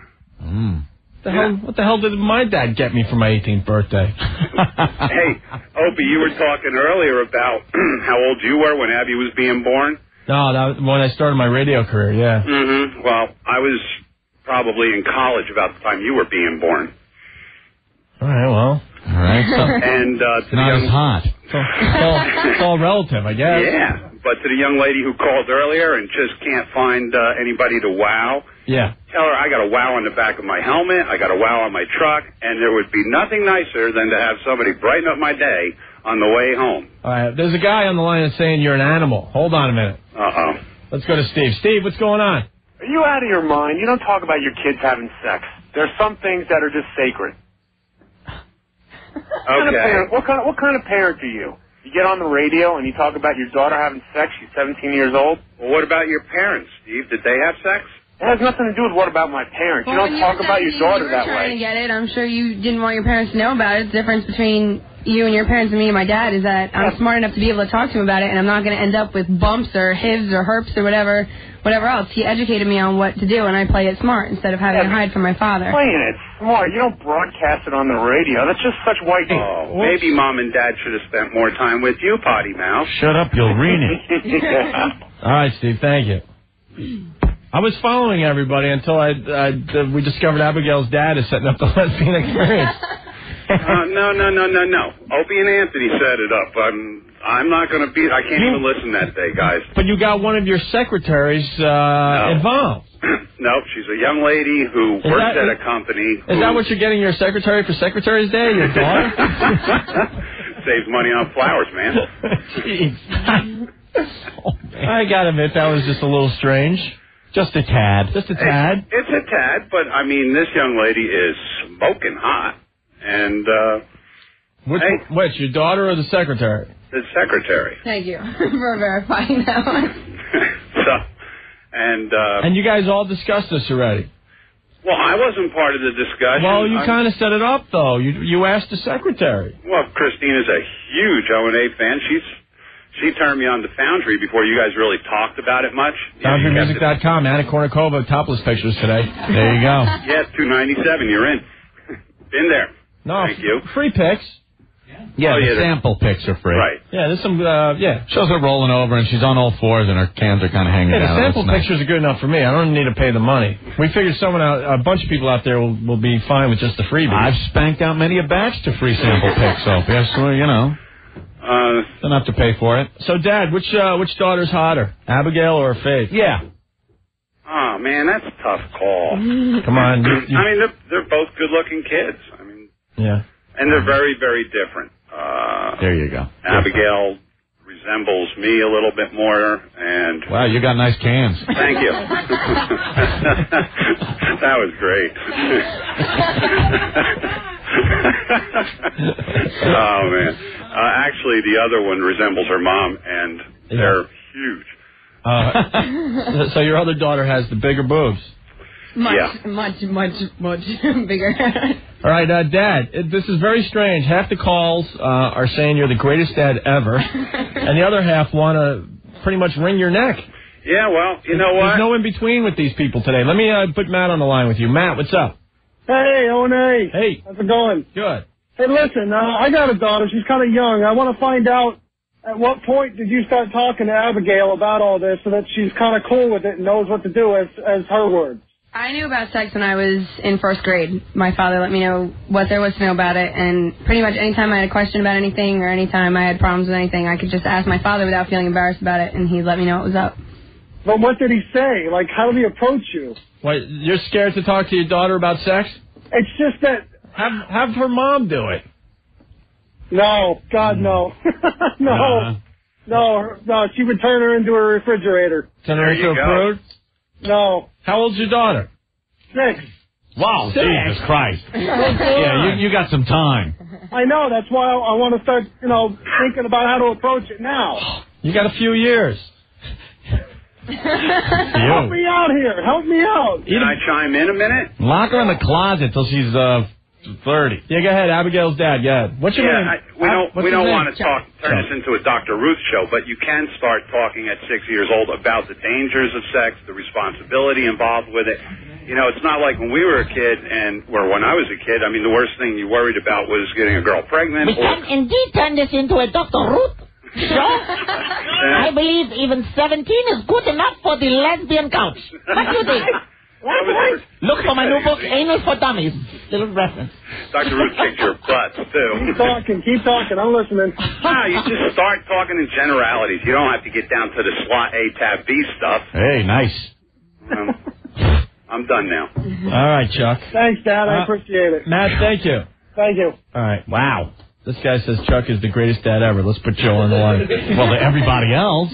Joe, what's going on? Hey, guys. Hey. Wouldn't you love to have this guy as a dad for your girlfriend? Most dads, they'll, check in your room every once in a while, make sure no funny business is going on. Oh, this guy, hey, go ahead. I'm not allowed to be in my room with the door closed with a guy. It's strict rule. It's respect. Well, he wants to watch. What about That was wrong. Oh, that's wrong, Chuck. That was wrong. At least he's got taste. You ever walk around the house with the panties on? Oh, yeah. No, I'm talking to your father. Oh. When she's home. Have you been walking around and stuff? Yeah. I walk around in like brown underwear or a t-shirt and underwear. Hey, Chuck, can we make believe that it's, 11 o'clock at your house and Abigail makes a snack? Would you mind? He has to walk around now. Get a refrigerator. You guys are on your own with her. She's a handful, dudes. 2 handfuls from the look right here. Didn't need to know that. Can we play It's Snack Time? All right, you go for it. You brought pajamas? I brought pajamas. I don't sleep in pajamas. I don't sleep in really anything. Did you just hear the groan from the outside? That was Stinky. I just heard Stinky. She goes, I don't sleep in like nothing. And Stinky goes, oh! Someone get some Formula 405 for the keyboard out there. Well, why don't we take a break and we'll play It's Snack Time. And she's going to get in her PJs. Yeah. And then she'll come walking into an imaginary refrigerator, maybe the cart rack. Yeah. And get a snack. All sleepy. All sleepy, rubbing your eyes and stuff. Is that all right, Chuck? Playing the part of the snack, Stinky Schlong. Hey, Stinky rules. Hey, you keep Stinky out of there. Right. All right, Joe, thank you. All right, later, guys. We have one more call for Chuck. Let me go to Michael. Michael, you're on with Chuck, Abigail's dad. Hey, what's up? Hey. How you doing, Mike? Good. This sounds very interesting, but, I mean, are you, it sounds like you're banging your daughter. Oh, my God. No way. No, come on. I mean, you sound very cool and everything, but, you got 2 hot daughters. You're talking about your daughter's boobs and everything. Nah, I know what this is all about. I figured it out a while ago. What's that? Mommy's not around, if I remember correctly. Yeah, Mom's not around. Abigail's dad, Chuck, is loving life because Abigail is bringing her hot friends over all the time, and Chuck gets to take a peek. You got it. Well, that sounds good, but he doesn't let the daughter close the door with the guy in the room, but he lets the daughter be with the guy no matter what. So he did, like you said. Not in my bedroom. Not in my bedroom. Right. Why? Because you can't watch. It's a matter of respect. It's respect. Do you have a pool in your yard? No, we live in a condo complex. I am buying you a pool. Where's the respect? How is that respect? You can bang them, but you can't bang them into your own room. You can bang them downstairs. Yeah. Hey, Michael. I live on a one-story house. I live in a house that has 2 bedrooms, 2 bathrooms, and Michael, it's just a hallway. And I don't have any place to go that I could hide anything from my father. Exactly. Let's not get stupid. Abigail's not banging guys in the house when the dad's there. Did any of us? All right, well, I mean, that sounds cool. But how do you get on the list, though? Yeah, you jerk. No, I'm serious. I thought I told you to shut up. You're going to ruin it. All right, Michael, thank you. All right, bye-bye. Bye. All right. All right, we got to take a break, Chuck. Okay. Abigail's going to get her PJs on. You guys are the best. You know it. No, you're the best. No, sir, we're going to buy you beers for the rest of your life. We should give him like a free beer card. So every listener of this show that's a bartender has to like give Chuck free beer. Always. I'd rather talk with Bella. Well, we're going to try to set you up with Bella. We'll see what that's about. Throw a one. Joe, real fast because we got to take a break. Hello? Joe, go. Hey, I'm a friend of Abby's, and I know Chuck, and Joey, I know Joe. he's a real cool guy. I think he's a great dad. He's raised 2 wonderful girls, and they're really cool. Joe, sex with Abigail, yes or no? Quick. Oh, yeah. It never Oh, yeah. happened. It never Oh, it happened. never happened? But No, she's we've too good of never a friend, had so it'd be kind of weird. Yeah, he's a really good friend of mine. Too good of a friend. Do you give him a peek every once in a while? Just sex with Faith, Joe, yes or no? Oh, yeah. Sex with Chuck. I don't know. Take a few beers for that one. A few beers. We found out he has nice boobs. I mean, what the hell? I don't know. All right, Joe. All right. Thank you. Bye. We have to take a break, Anthony. Yes. Chuck, we're going to let you go for now, okay? All right, guys, carry on. You'll have to come in and see us someday. Bye, Daddy. You promised. Bye, Daddy. Bye. Listen to her. Oh, I'm going out to dinner, Dad, so I'm going to be home a little bit later. I'm going to go out with Brian In Jersey? to Hell's Kitchen. Oh, boy, you call me when you leave there. Okay. All right, love you, baby. Bye. Bye. I'm looking for toilet training books. Everybody Poops is still the standard, of course. We've also got the less popular Nobody Poops But You. We're Catholic, so, Oh, then you want You're a Naughty Child, and that's concentrated evil coming out the back of you. The Opie and Anthony Show. I need to go pooping. 102.7 WNEW. 102.7 WNEW is the Sports Guys at 5 a.m., the Radio Chick at 9, Ron and Fez at noon, Opie and Anthony at 3, Don and Mike at 7. The Don and Mike Show. Here is our friend Mark Rippon. Hey, Rip. Mark, it was about a month after the Redskins had won the Super Bowl, and he was the Super Bowl MVP. And, being the supreme jock sniffer that I am, I said, where is your Super Bowl MVP trophy? And he waved a hand towards another room, and he said, it's right over there. It's in there. It's in that room. Go ahead. I'll be honest with you, I don't know where it is right now. Oh, God. The Don and Mike Show, weeknights, WNEW. New York's hottest new nightclub, the B.B. King Blues Club and Grill, is located in the heart of Times Square on 42nd Street between 7th and 8th Avenues. For reservations, call 212-997-4144 or log on at bbkingblues.com. Coming to B.B. King's, Wednesday, April 17th, it's Southern Rock Night with Molly Hatchet. Come on and take a free ride with Edgar Winter on Friday, April 20th and Saturday, April 21st. John Mayall and the Blues Breakers appear on April 24th and 25th. Traffic's Dave Mason for one night only on Sunday, April 29th. Also coming to B.B. King Blues Club, the legendary Chubby Checker, the Charlie Daniels Band, Rock and Roll Hall of Famer Wilson Pickett. Remember, the thrill is never gone at New York's hottest nightclub, the B.B. King Blues Club. For reservations, log on at bbkingblues.com or call 212-997-4144. That's 212-997-4144. Anthony Planet Jabba. Iced coffee just got cool when I was making that very important phone call about a half hour ago. Yeah. I sat back, put my feet up on the big desk, dialed the number, and cracked open a Planet Jabba. What, a tremble so you'd be all nice and shaky? No, I had to go with the Javadelic. A grown-up milkshake to show that you were a grown-up. You were handling it in a grown-up way. It was quite good. Planet Java, the wildest thing to hit the streets in a long time. Planet Java, it ain't no social drink. It's iced coffee that lets you be yourself. I don't even know what that means. How could iced coffee let you be yourself? You know, we don't need a script. It's really basic. I mean, the stuff is better than Starbucks. Mm-hmm. I used to drink the Starbucks. I got sick of it. Planet Java came along, and there's something about Planet Java that I really, really like. And they got 3 flavors: the Javadelic, the Caramocha, and the Tremble, which is like just off the hook. Yo. A delicious kick in the ass is what they should call it. It's the highest caffeinated drink in the country right now. So if you're looking for that boost, you should try the Tremble, all right? And Caramocha makes a great mixer. Yeah, the packaging is cool. They got trucks all over the tri-state area giving, tastes out there. Yes. So you can try it for yourself. And I believe Planet Java is sold wherever, like, Coca-Cola products are sold. Am I right? Yeah, and if your retailer doesn't have Planet Java, say, get Planet Java, damn you. Iced coffee just got cool, and it's called Planet Java. Try it for yourself. Planet Java. The Opie and Anthony Show. The sickest, most disgusting people having sick sex. This is going to help us continue being number one, right, Ed? Yeah! 1027 WNEW. Abigail back in the studio with a very conservative look, Anthony. Yes, it's not that wild of a PJ look. It's her nightwear. It's the same top she had on. No, it's not. And, oh, it's not? Different color. Let me see. Oh, yeah, it is. Okay.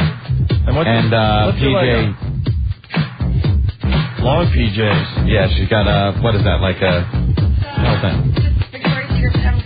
Victoria's Secret PJs. They're almost see-through. They are see-through. Oh, yeah, look at that. They're see-through. How about that? Dice. Huh? And then we dance. And then everybody dance. Dance. You know what I mean? We don't have much time today, Dice, because we're almost out of here. What does that mean? What time is it? We were hoping you would call earlier, but we got like 5-10 minutes. I had to do something. It's all right. Hey, we had a great time Saturday night. Okay, so did I. Yeah, it was Anthony, a lot of fun. what happened to you? I had to go somewhere. Well, why? What was your rush? I stayed for the show, Dice. Yeah, but you didn't even get it. I introduced Opie and Anthony, and there's one. Yeah. Right. There's one. One gets up. I asked the guy next to me, could you just stand for a second? No one will know the difference. Yeah, just have some guy stand up. That wasn't right, like. No, he was there for just about the whole show. Yeah, but the point is, I introduced you guys. I mean, you guys helped me out. We do a whole thing together. Right. Well, how about you? You know what I mean? How about and the governor had other plans. I had a previous engagement, Dice. How about you introduce us a little earlier next time?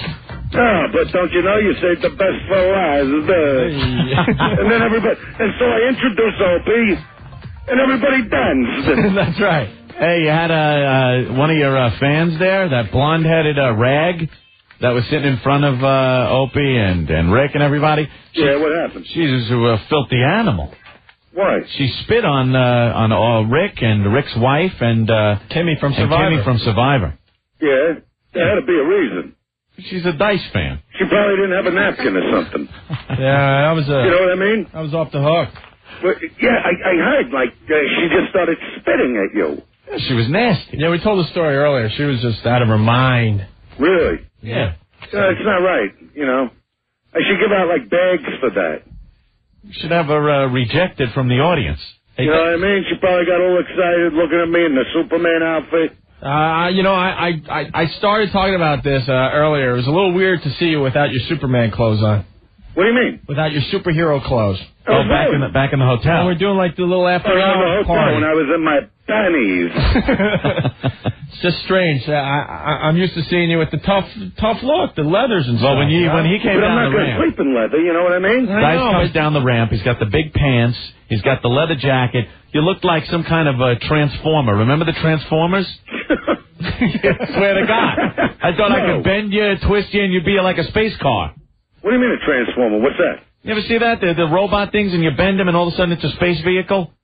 Yeah, and what happens? Well, the big pants could be like the rocket engines, and then the studded jacket could be the middle of the ship, and your head could be like the lunar module. I don't know. It's just I didn't want to see you without your superhero clothes on. Did you enjoy the presentation? Oh, wonderful, Dice. You know what I mean? That was a pretty wild show. It was a great show. I did anything but bounce my nuggets off that chick in the front row. I thought you were going to do that. And then you're giving out dirty panties. I mean, you were Isn't that amazing how I had them with me? Yeah, it was a surprise. You always got to carry some dirty panties around. All right. Right. And I don't want to talk about. So what? I was listening to some guy that's like doing his daughter. No. Abigail's in the studio. She's 17 years old, and I guess very open and free. And then the father's pretty cool about the whole damn thing. Abigail. Hi. Why would you go on radio? See, this is what aggravates me. It only aggravates me because, see, I know what slobs they are. And I talk about it when I perform, right? Abigail's only 17, Dice. No, that's not the point. All right, go ahead. They turn slob when they're 14. You know what I mean? Oh, my That's normally the turning point. Right. Because if they're 14, they're going with a 17, 18-year-old guy. Yeah. You know, to teach them what to do with the nugget bag. Right? Okay. So my whole point is, why would she even go on the air and discuss these things with her father? Because that's how they are. You know, you got a boyfriend right now? No, I don't. So what are you doing in the living room by yourself then? What, do you just sit there and tease your father? No, she's got friends. Yeah, but she teases him. Well, I gotta agree with you there. I think. I mean, I only caught the tail end of the conversation. Doing it Abigail's, flower patch.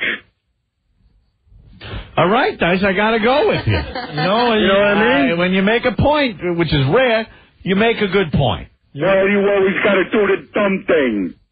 Well, Dice, you're dumb. No, I'm just not. I'm not acclimated to like school. Okay. You know what I mean? I'm not dumb. Sorta. I hear you. I'm not dumb. Okay, I'm sorry. You know, I yelled at you about that the other night. We got off on the wrong foot. You saw I made beautiful points when I did that performance. Of course you did. But the point is, why would a girl, just sit there with her legs open, with a bunch of vibraphones between her legs? She hasn't. You know what I mean? She hasn't done anything. She's just kind of hanging. Yeah, she's hanging because it's illegal if she does things, Dice. Right. It's illegal if she does things with something illegal. All right. You know what I mean? For the defense. I'm trying. It's illegal if she does something with the father. It's illegal if she does something with anybody right here. So she's been just sitting here very nice. Nicey nice. When did you stop pulling the mud out? What? You were a kid once. Yeah. Right? Yeah. All of a sudden you found your package and you experimented. Yeah. How old were you? Who, me? Yeah. It's none of your business, Dice. I want to know. It was young, though. Yeah. Really young. You know what I mean? Yeah. I was like 13, I think. What do you mean you were like? I was 13. You were either 12 or 14 or 13. He was about 13 or 14. I remember. What happened? How did it all happen? It's a really good story. I told the story already. Actually, your father was pretty cool, too, Ed. Friend of the family. I got hooked up. The dad hooked up. He was like 19. The dad hooked up Anthony. You mean you never practiced with yourself first before you went into the field with it? 5 times a day, every day since I was about, I think, 11. Really? And then Pops set up his first banging. Right. Your father set up your first banging? Yeah, I think he didn't like me in the bathroom the whole time because I was always in the bathroom. A lot of bathroom time. I was like a monkey. Isn't it amazing how we fall in love with the bathroom at about 12 years old? Like a chimp. It's like whatever you had to do. Like if you said, Ma, I got to do the homework now. I'll be in the bathroom. Right. You know what I mean? Ma, I got to study for an important test in school, Ma. I'll be in the bathroom. You know what I mean? Hey, Dice. Right. What is it, Bosco or what? You bet a Bosco. Oh, you bet or Bosco? Which way? You bet. You bet. You bet. Yeah. Then we dance. Does Abigail know that? I don't know. Ask her. Abigail. Yeah. Which way now? You bet a Bosco. I have no idea what he's doing. Abigail, which way? You bet a Bosco. Yeah, pick one. Which way? Which way? You bet a Bosco. I have no idea what he's talking about. You don't need to know. Which way? Pick one. I'm afraid to pick one. Just pick one. All of the above. No. What do you mean all of the above? What are you, Abigail? You're a 17-year-old girl. You're like in junior high already. You should know these things. What grade are you in? Like the 8th? I'm a junior in high school. You're in high school. 11th grade. 11th grade. So you're like in the middle? The middle of high school. Yes, Dice. The middle. How many more years do you have? 1. 1 year. And then you're going to go to college? Yeah. Uh-huh. Yeah. And then what? And then I'm going to graduate. So what are you going to study in college? Are you just going to be the smartest girl on all fours? Wow. That's what happens with a lot of these girls in school. You know what I mean? They all of a sudden they develop a body. You know what I mean? Uh-huh. They wiggle around in front of the teacher. Smartest girl without any books. Nice. You bet a Bosco. Which way? You bet. You bet. And then everybody done. That's right. Dice, we got to let you go, man. That's okay. I just called, I wanted to thank you guys for being down there. Thank you, Dice. That was a good time. And I want to thank all the fans that came down there. I think everybody had a good time with everybody that said, like that. I think so. We had a You party. know what I mean? We had a party. And, I just got this little beef with Anthony about the other thing, but, it can wait. All right, we'll talk another day. Yeah. What is this blow-off all of a sudden? No, we got... You got Abigail up there. Well, Abigail's everything to everybody. Well, you bet. You bet. And then everybody danced. And then they said like this. I got one for you, Dice. Yeah, go ahead. Abigail or Dice? What? Abigail or Dice? Which way? Abigail. I don't get it. Abigail or Dice? Which way? I don't get it. Abigail or Dice? Which way? You. Yeah. Give us How's one. that? Pick one. Pick one. Abigail or Dice? Abigail. Yeah. Bye, Dice. And then we dance. All right. Let's check in with Earl. Earl, what's going on? Yeah, what's up, guys? I'm right in front of the Vanderbilt Theater for the Monster Magnet Buckcherry show, and it's a nice line for me. It's going around the block. Right. And we're going to have some wild stickers throughout, and we're ready to rock. All right, cool. We'll be there in about hour and a half. Yeah, I heard Monster Magnet during sound check. Yeah. It's going to rock. Yeah, Dave, lead singer of Monster Magnet, thanks for not being a pussy and calling our radio show today. We greatly appreciate it. Pussa. He doesn't care about politics. Earl, we'll see you in a little bit, all right? All righty. All right, man. Later. Bye. Dice. I'm not playing Got Your Ass today. No, it was the Abigail Dice game. No, but then we got disconnected somehow. I'm not doing that. Which way? Abigail or Dice? What do you mean? Which way? Abigail or Dice? Like I should pick one now. Yeah. Which way? Dice, right? Which way? Abigail or Dice? Abigail. Yeah. Such a tool. I love it. Let's go to Steve. Steve, what's going on? Steve. Oh, sorry, guys. Couldn't hear you. Hey. I learned today that Opie knows Commissioner Gordon. Yes.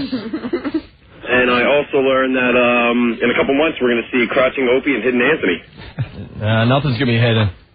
I hope not, guys. Thank you, Steve. Peace. Bye. It's easy. You either pick up the big bat phone, the big red phone, or you flash the big money sign in the sky. And that's how you get in touch with them. Adam from Valley Stream. Today I learned CBS is not an equal opportunity employer. Johnny 5 from Strong Island. Today I learned a Martian stole my bike in 5th grade. Huddle from New York. Today I learned I should teach my daughter, if I ever get one, about sex in 1st grade so she grows up really hot. DX guy from Jersey. Today I learned that if you go in from behind, it's easier to shuck. Yes. Dan from Hoboken. I learned O and A aren't the cowards. Finger bang. Hey, when your wife's having a baby, you got to be in the waiting room smoking a cigar with Fred.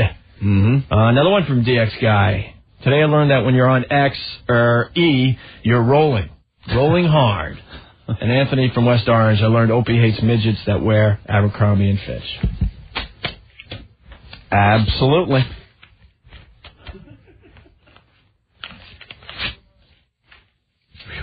All right. Uncle John, what's going on? Hey, guys. Very educational show today. Oh, yes, yeah. I think so. Yep. I learned a few things. I learned that Puerto Ricans serve their holiday turkey on a hubcap. Yeah. Let's see. I also learned that not all baby turtles make it to the ocean. Very good. The seagulls pluck a few away. That's it. Hey, guys, can I put out a quick plea for the ladies out there? Yeah. Hey, look, I'm an older guy with a wow sticker, and I support the show as much as anybody. Please, please, please, if you see an old guy out there, make our day. Thanks, ladies. Bye. All right, bye. I learned that Abigail's sister has huge cans. Yeah. I also learned that someone took up the screen name You Got a Problem Sister on opieanthony.com. Abigail, Rick wants you to pretend you're tired. Yawn and stretch for us.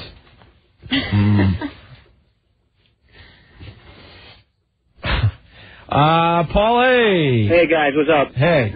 Yeah, I learned that Opie saw Dice without his clothes on.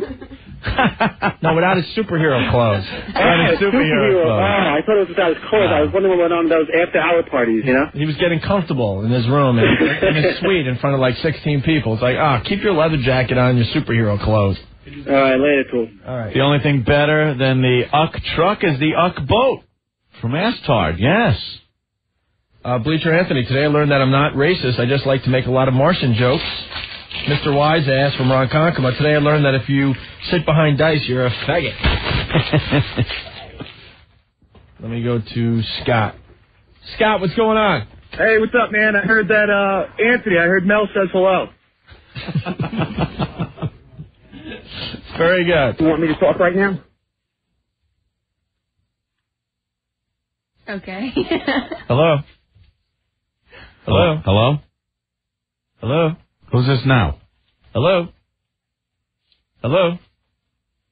Hello? We hang up. We're going to hang up in 3, 2... Hello? Hello? Happy Face. Yeah, it's Happy Face. What's up? I need to speak to Opie. Is this Opie? Yeah. Okay, little respect, Opie, little respect. Oh, God. I was going to go as far as to play the game with him. Just hung right up on him.